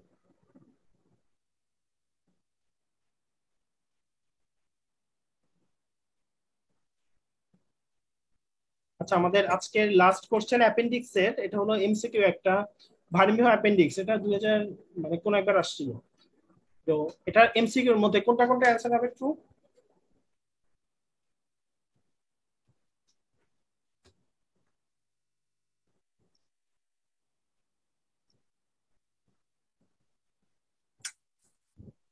আচ্ছা ভার্মিও appendix, tubular appendix is formed by the age. এটা আসলে বেলিলা থেকে স্টেমটা নেওয়া, যে 2 বছরের গিয়ে অ্যাপেন্ডিক্সটা টিউবুলার অ্যাপেন্ডিক্স তৈরি হয়। ঠিক আছে, এটা হলো 2 মেবি, এটা বলা আছে যে 10 সেন্টিমিটার পর্যন্ত নরমাল লেন্থ, তবে এটা 15 সেন্টিমিটার বেশি, ইভেন 20 সেন্টিমিটার পর্যন্ত হতে পারে। ঠিক আছে, ভার্মিও অ্যাপেন্ডিক্স এর লেন্থ আমরা মনে রাখবো এটা 20 সেন্টিমিটার পর্যন্ত হতে পারে। তাহলে B number 2। C number, this is arterial blood from the branch of posterior colic artery. ঠিক আছে, এটা ইউজুয়ালি আইলিওকলিক আর্টারির ব্রাঞ্চ। তাহলে C number falls. D number, becomes tender when inflammation involves the visceral peritoneum। তাহলে visceral tender হবে কখন? Parietal পেরিটোনিয়ামকে involve করি। হ্যাঁ, টেন্ডারনেস কিন্তু ডেভেলপ করবে যখন প্যারাইটাল পেরিটোনিয়ামকে ইনভলভ করবে। ভিসেরাল পেরিটোনিয়াম ইনভলভ করলে কিন্তু পেশেন্টে তখন পেরিয়াম্বিলিকাল একটা পেন থাকবে পেশেন্টের, কিন্তু ওরকম টেন্ডারনেস ডেভেলপ করবে না। টেন্ডারনেস ডেভেলপ করবে মেইনলি প্যারাইটাল পেরিটোনিয়াম ইনভলভ করবে। বিটিএন নাম্বার হলো ফলস। আর লাস্ট এটা হ্যাজ গট এ মেজেন্ট্রি। মেজেন্ট্রি এটা তো আমরা সবাই জানি, মেজেন্ট্রি থাকে মেজর অ্যাপেন্ডিক্সের নাম। তাহলে এই নাম্বার হলো ট্রু। ঠিক আছে, তাহলে আমরা অ্যাপেন্ডিক্স শেষ, আমাদের দুইটা টপিকস আছে বাকি, একটা হলো রেকটাম, একটা অ্যানাল ক্যানাল। ঠিক আছে, এখন বাজে 9:20। আমরা একটা 10 মিনিট একটা ব্রেক নেই, ব্রেক নিয়ে আমরা হলো আমাদের নেক্সট সেশনটা শুরু করবো। ঠিক আছে, ঠিক 9:30।